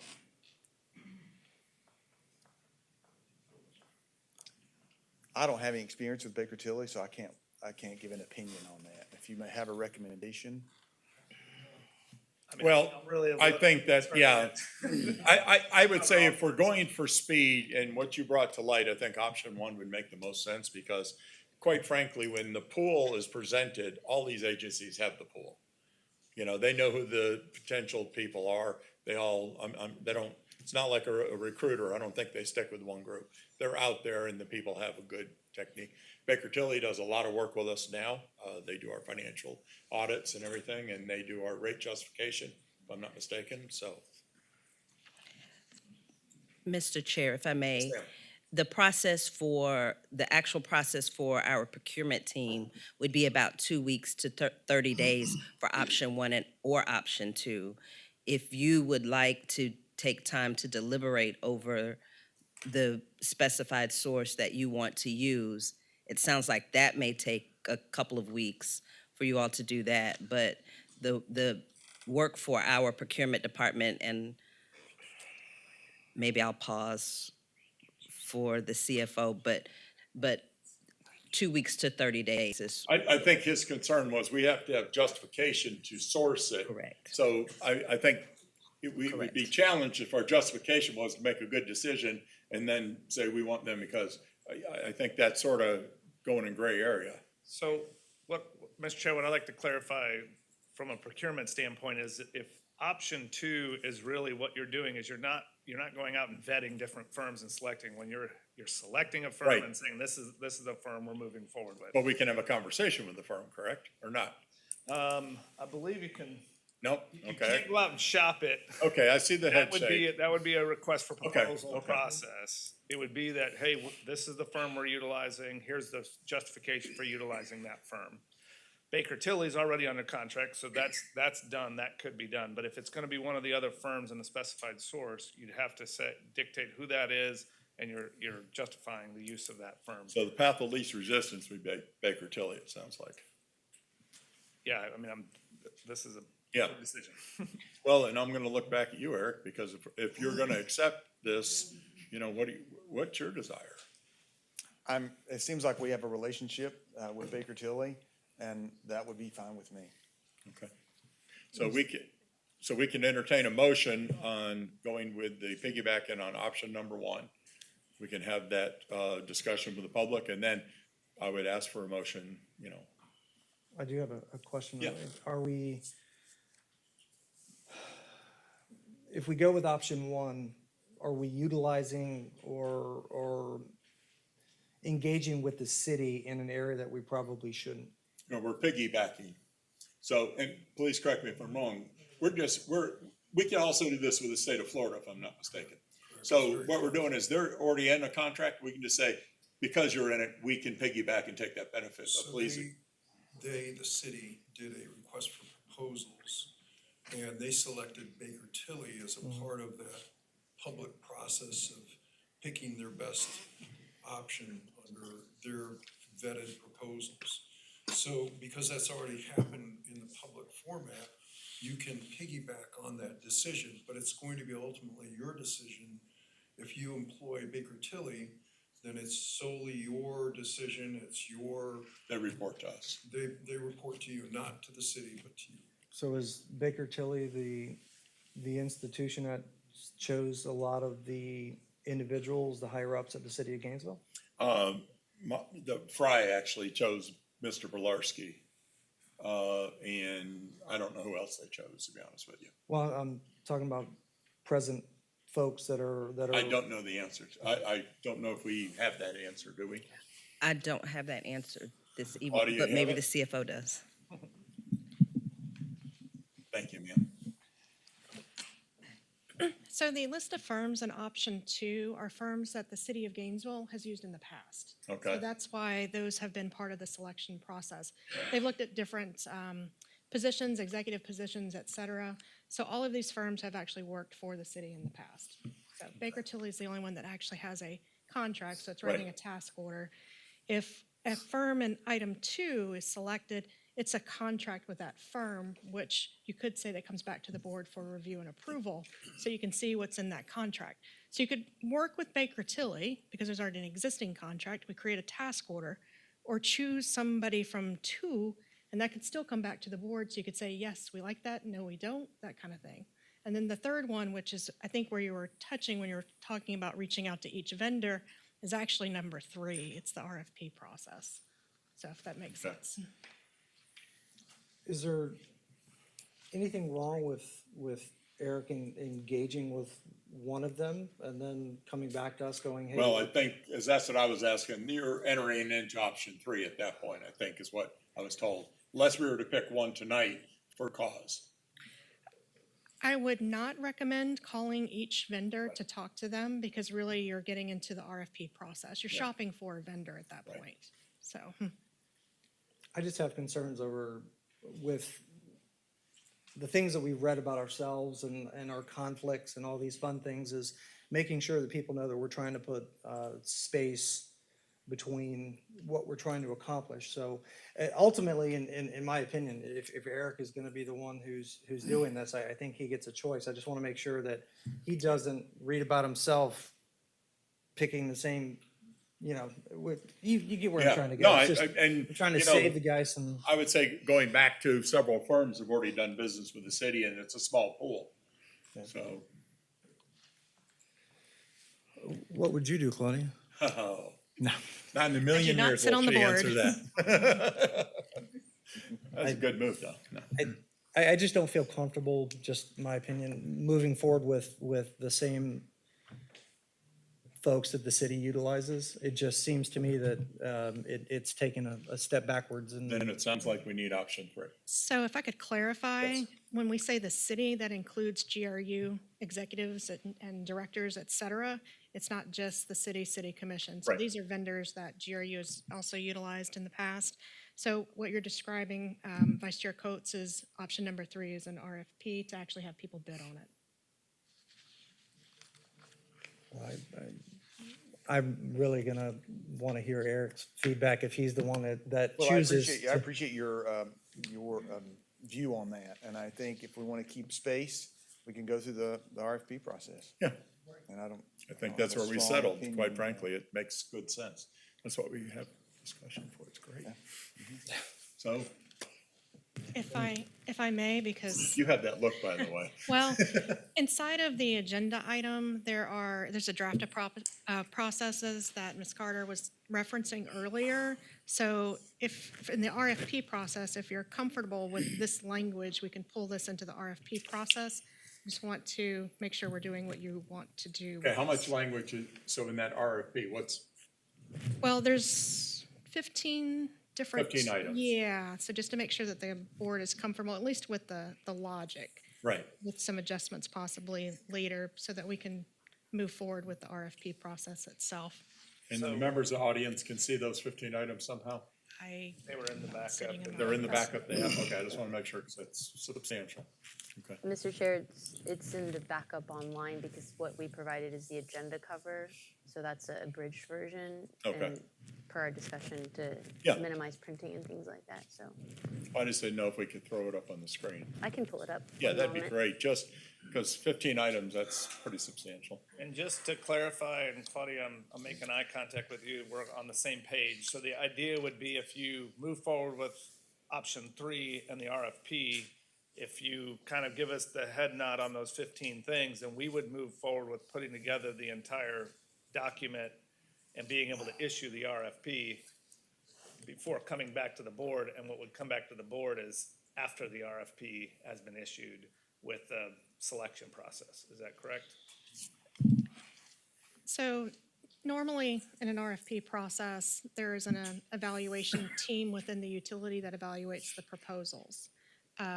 So if the board wants something different than that, so it would have to come back to the board, that can create, my perception of the board is you want to be involved or control the process of the GM search. And if I'm wrong with that, I apologize. But with the RFP process, if you're involved with it, if we have a bid protest, that's nowhere for it to go. So I just want to point that out. Yeah, and here, so could Member Lawson, should he accept this opportunity, be involved in that or not in your, let's look at.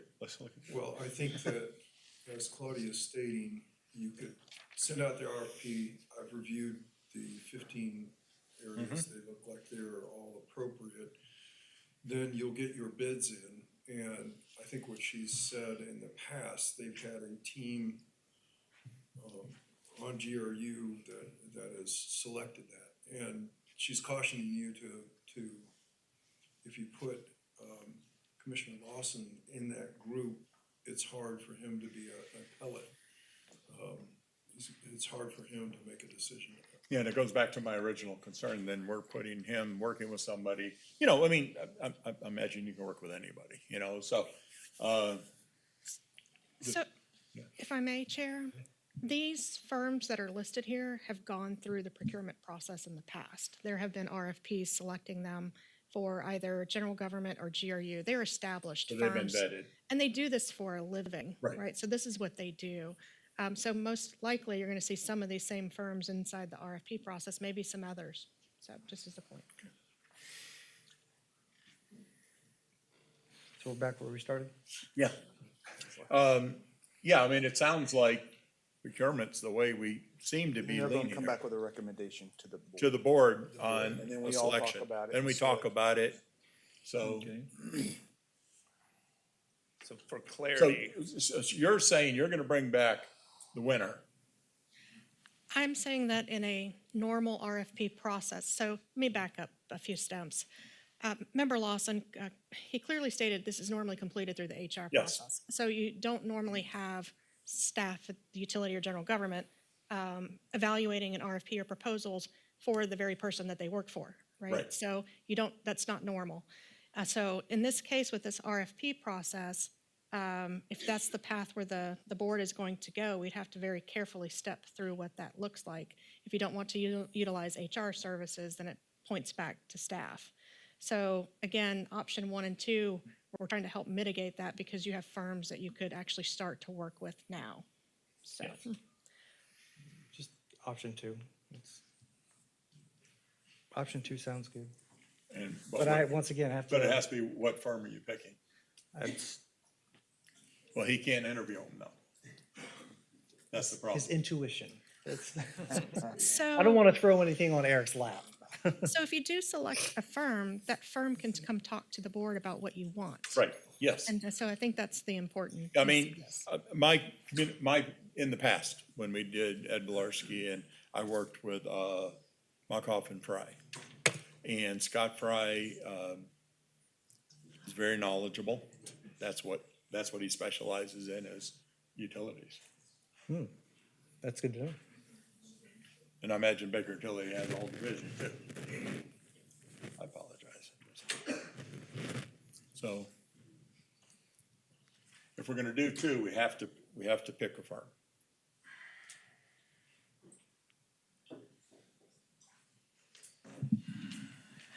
Mr. Chair, could you possibly consider public comment before your motion? Because you're kind of stymied, to give everyone time to think about it, but no public comment after you make a motion. That would, I respect that, sir. The only problem is that someone that might want to make public comment after the motion, you would then take their right away, and I can't do that. I apologize. So again, being the chair, I'm not going to make a motion nor second one. So Mr. I'm Chair, looking if for- I may, Yes, ma'am. right before you make your motion, just a little bit of information about Baker Tilly and McCaw Fry, and I can actually speak specifically to all of them. But Baker Tilly, which you know is currently on retainer, it's a national management and consulting firm that does executive searches, extensive experience doing executive searches.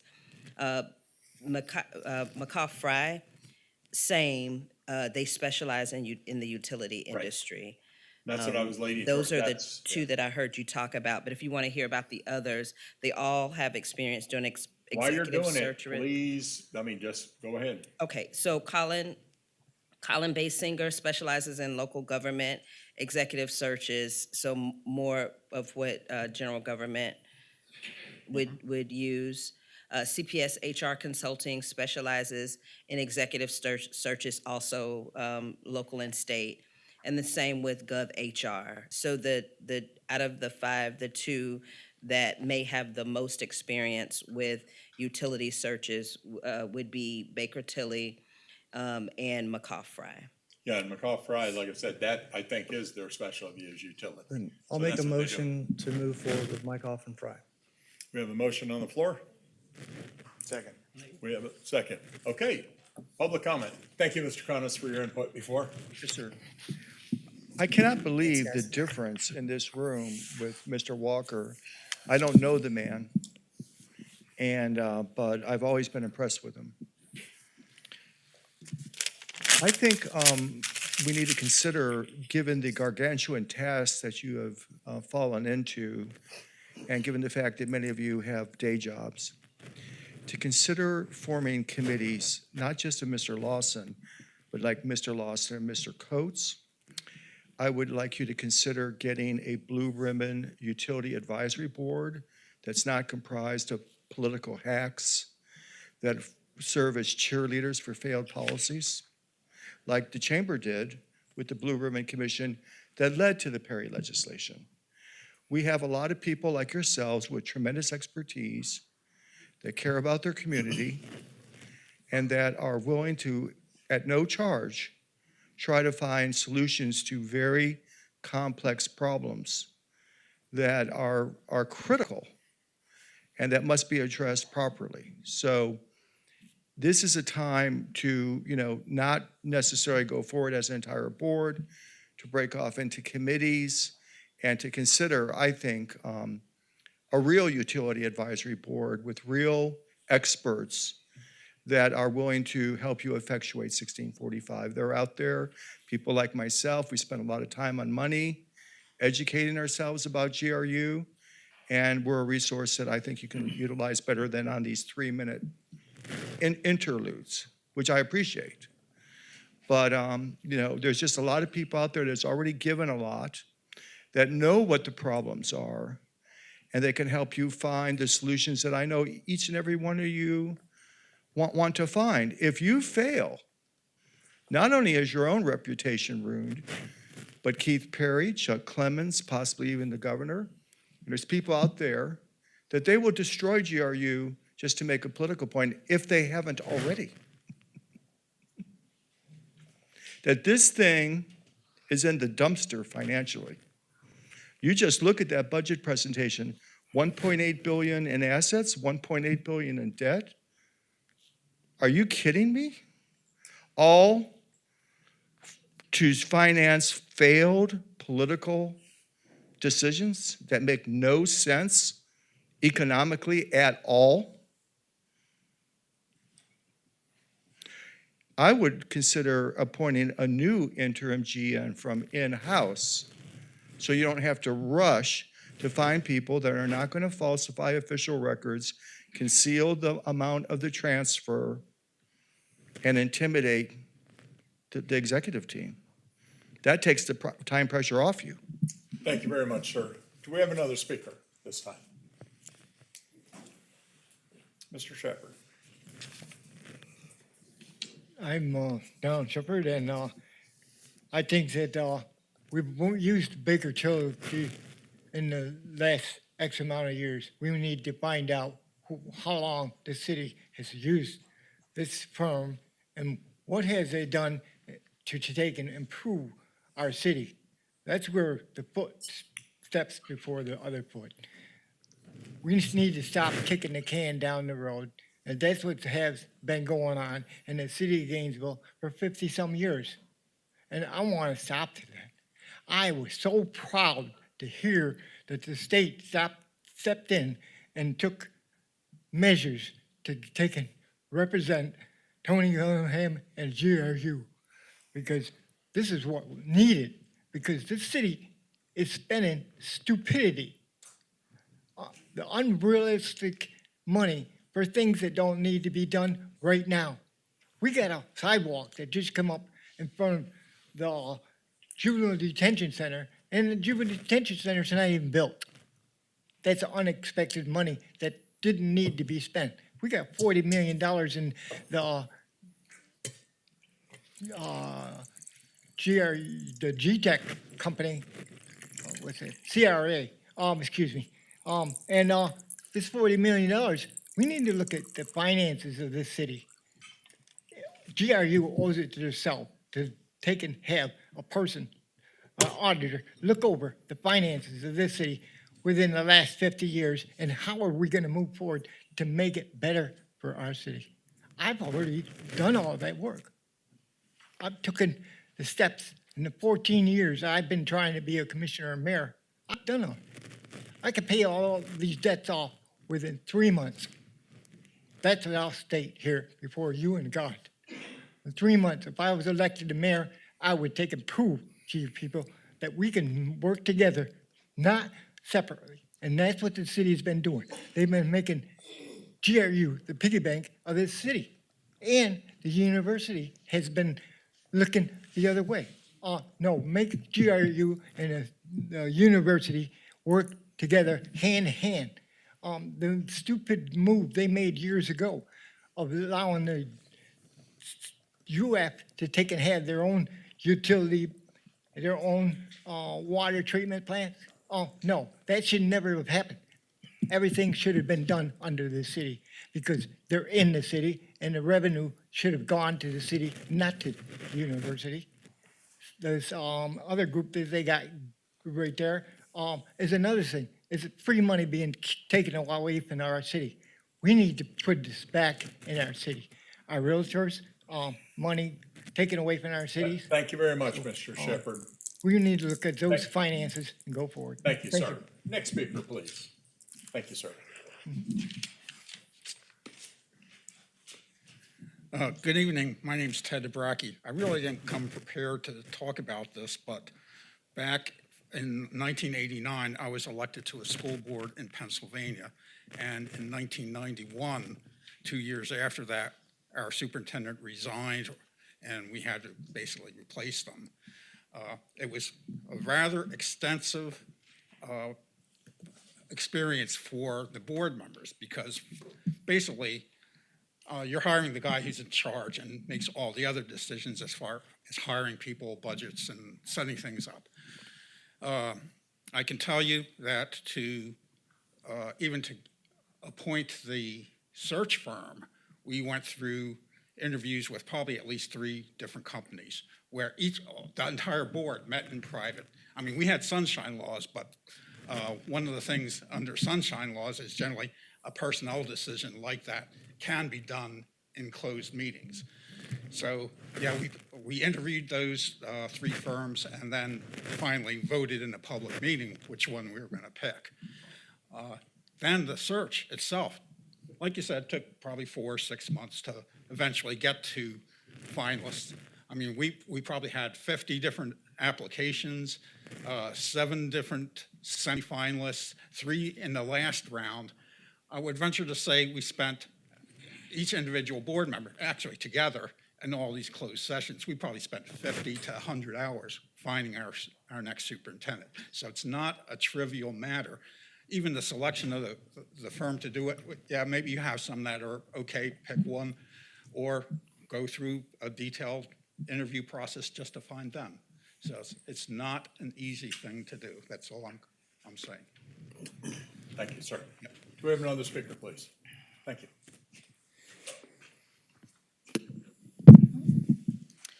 Good evening, Nancy Darren. I think it's a grave mistake to act with haste to start a national search for a new general manager. It's premature and prone to wasting money and making mistakes and further destabilizes GRU.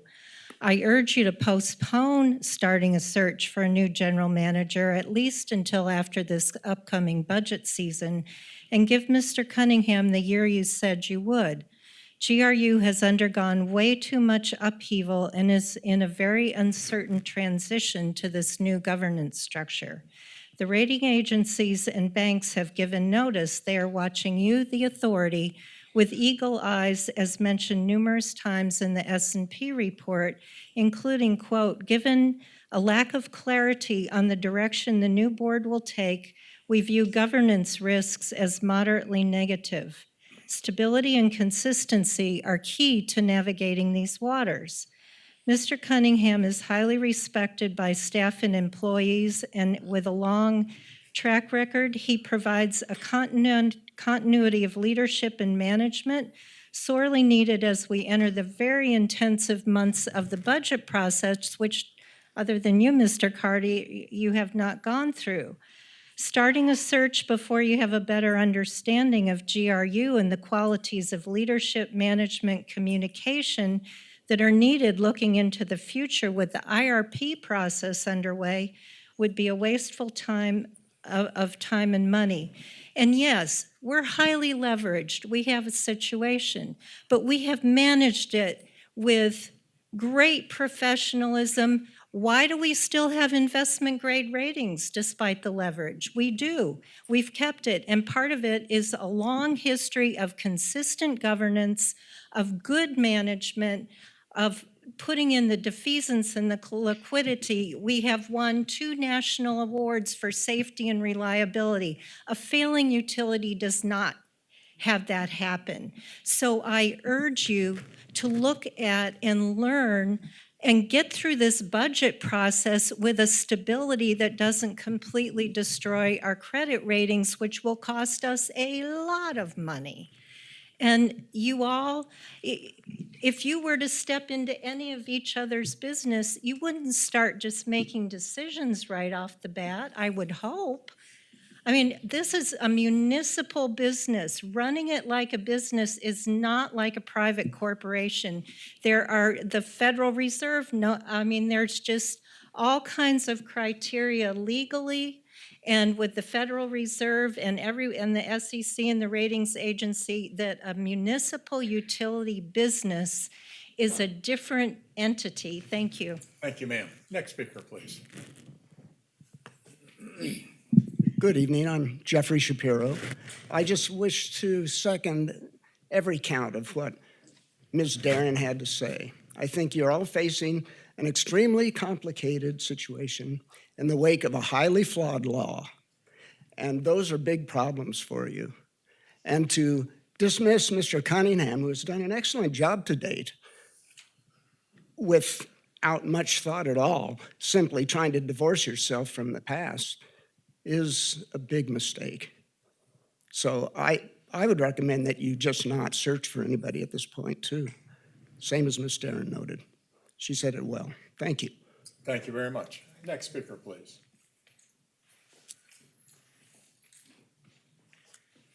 Yeah, hi, Sarah Younger again, and as a person who's been watching the proceeding, I'm a little perturbed by the notion that it's all about electricity. GRU also manages water systems. And I'm reminded of some bad decisions that have been made under emergency orders in other parts of the country. I mean, you are making possibly some very real decisions that could impact a lot of different systems that we rely on, not just the electrical grid, but also the water systems and the waste management. So just be mindful that this is a complex entity, and like others have shared, this is not something that you want to just do without a lot of concern. All right, thank you. Thank you very much. Do we have another speaker at this time?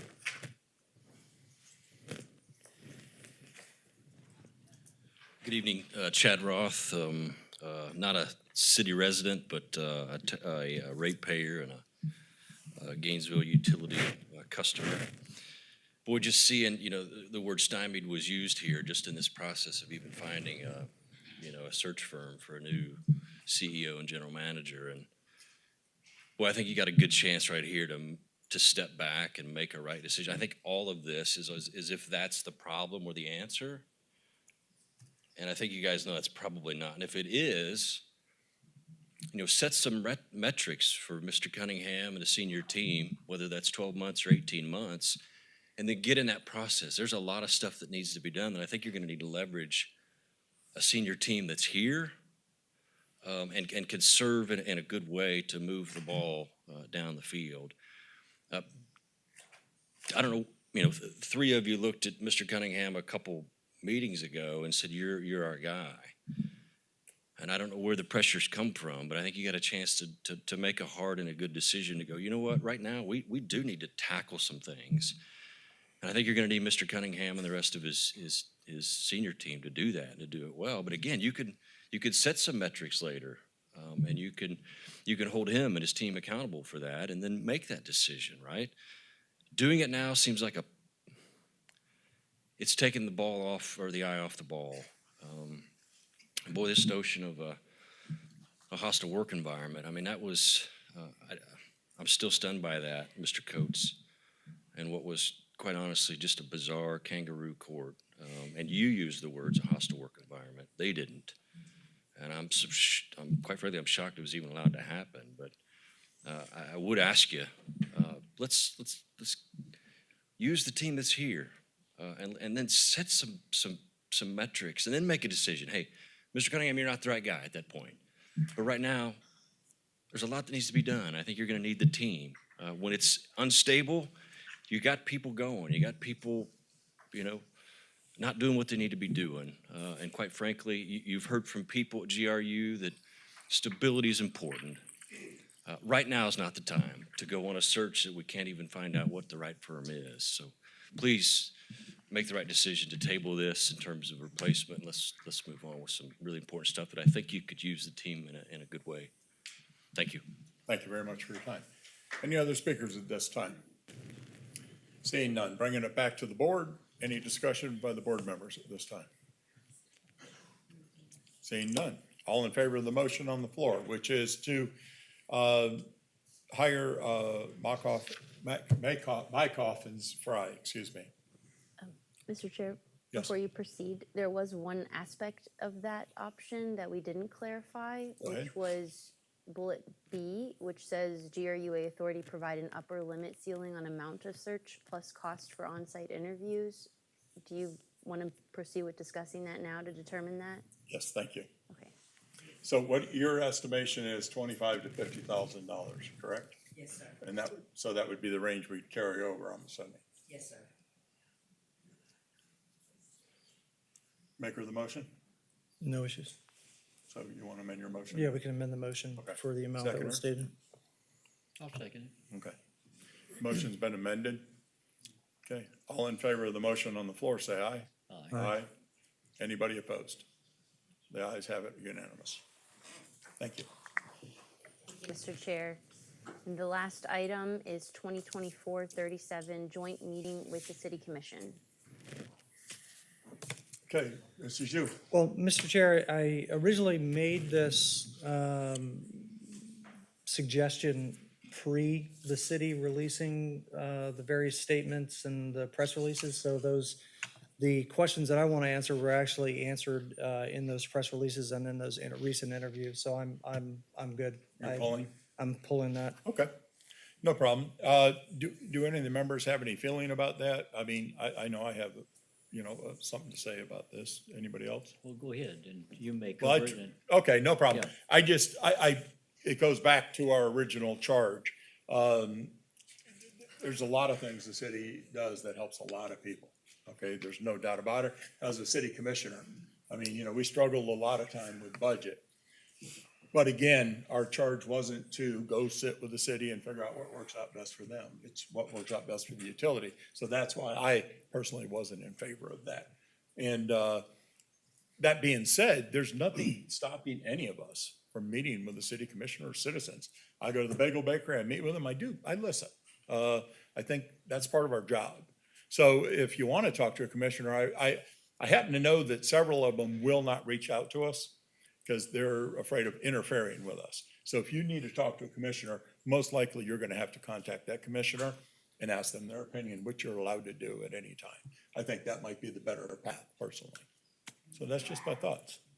Did that cover yours, or? pretty much. Okay. I mean, as I look at the law, and Scott can correct me if I'm wrong, but we run the utility now, and they don't. So they have their business and we have ours. And so I think never the two shall meet in that sense. Yeah, I would probably envision there's, like I said, I'm on the airport authority board, and there's times that we do collaborate together. And I think once we're down the road and we get more separation and clear, we're in uncharted territory. And I think it's unfair to them, quite frankly. Imagine bringing them into a meeting and having that conversation, and they're afraid they're going to be charged with interfering. So you might have 7 people just sit there and say, I'm not talking. So I just think it might be premature. That's my thought. Agreed. Okay. Next item, member comment. I took it from you, sorry. So 2 points I wanted to bring up is that there was a concept of the advisory board. I think that we got a lot going on, and if we did have the ability to bring on some professionals that want to volunteer like we have to, when I say professionals, like true professionals and that know what they're doing. I actually kind of like the idea of creating our own advisory board. And then they'd report during a meeting or something, or their chair or something would? Yeah, I mean, you know better how the process goes, but the more input I think that we have from credible sources, I think we'll be able to make better business decisions. What do you think about that? My gut feeling is that we have the ability to reach out to whoever we want to reach out to. And if we feel strongly enough about somebody's ability to help us out, we can address that. But to create a board, I mean, I don't know. I mean, I would say, I'm not sure if we're ready for a board yet. Yeah. Food for thought. But no, I see there's a lot of, I mean, I have people I reach out to. Sure. I read, every time someone hands me a piece of paper, I'm gonna read it, because I don't care what it is, you're gonna find something in it typically. I read every single email. So like Mr. Coates said, if we had a group of experts and we gave them a project of X, they came back and said, here's our thought on X, and then we discuss and deliberate. By the way, which I thought we did very good tonight. That's what the board's supposed to do. It might have looked a little chaotic at time, and I apologize, but we made some good conversations. But I can see maybe in the future. Yeah. Just. Yeah, perhaps, yeah. The other one was actually Mr. Cunningham, in one of the meetings that we were in, was discussing the power district.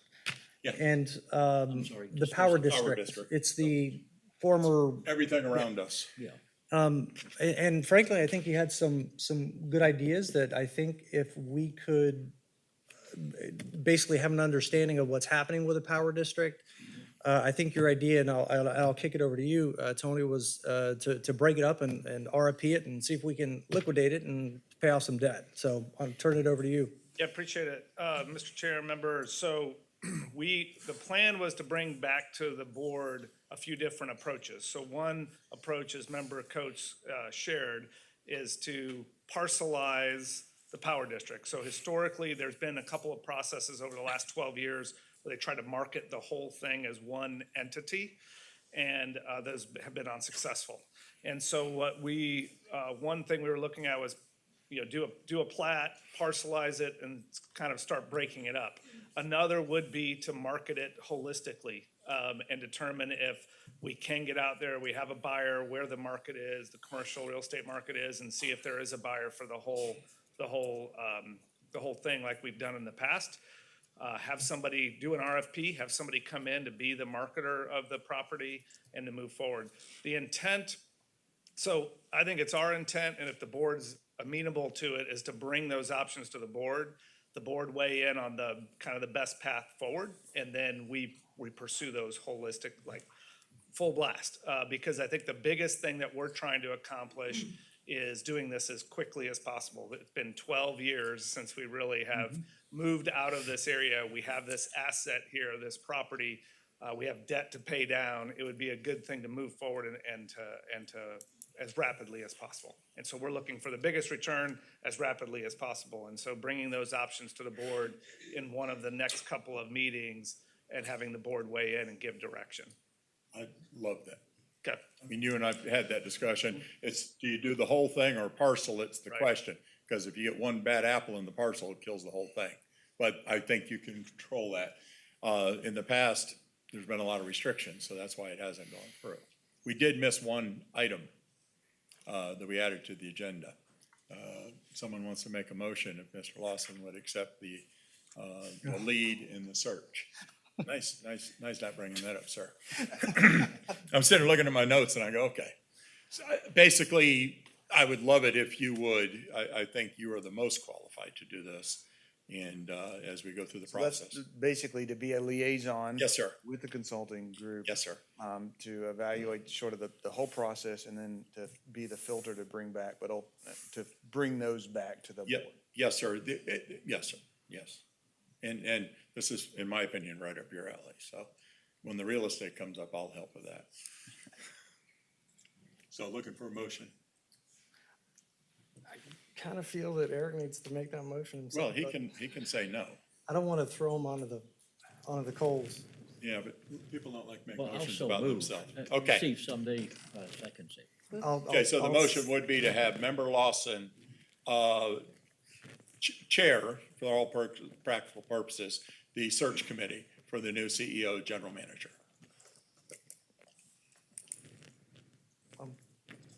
I'm willing to do that, yes. Okay, I will second the motion. Okay, we have a motion and second on the floor. Any citizen comment to the motion?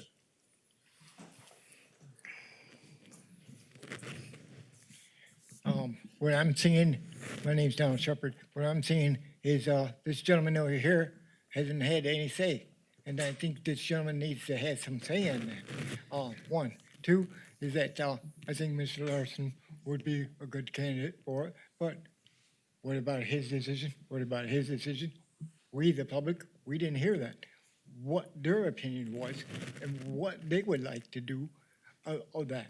Mr. Cunningham, as he said, years have been trying to sell it. Well, then he hasn't done it, so take it out of his hands. Put it in somebody's hands that can get the job done.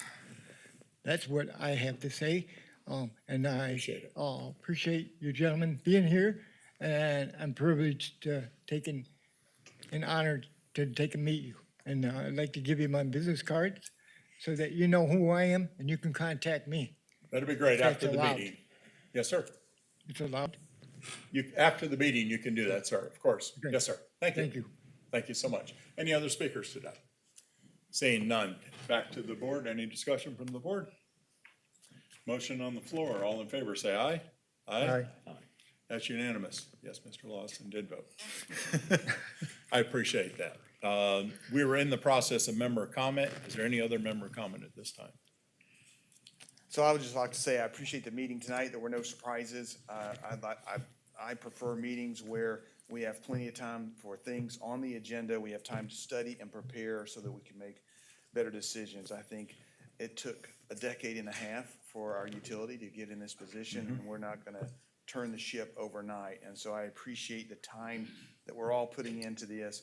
I think we're all going in the right direction, and I appreciate the back and forth.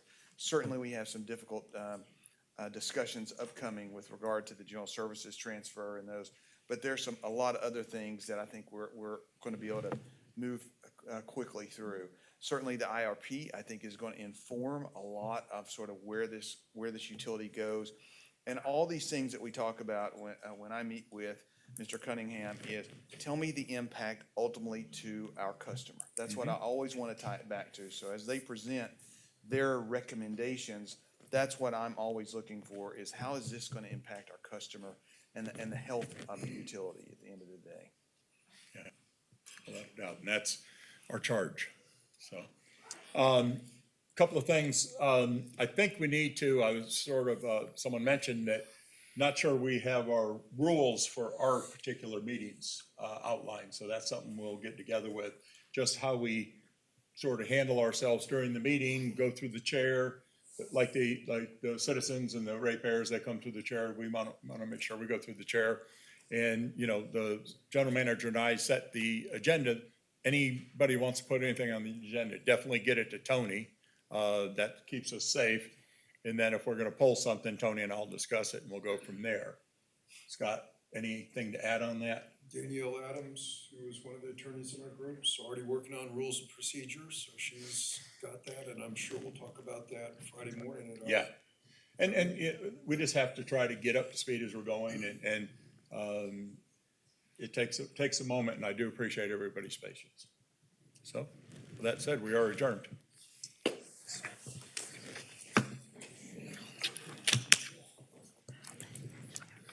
Scott, it is a pleasure to see you. Eric, I hope you don't hate me later in life. You caught me off guard.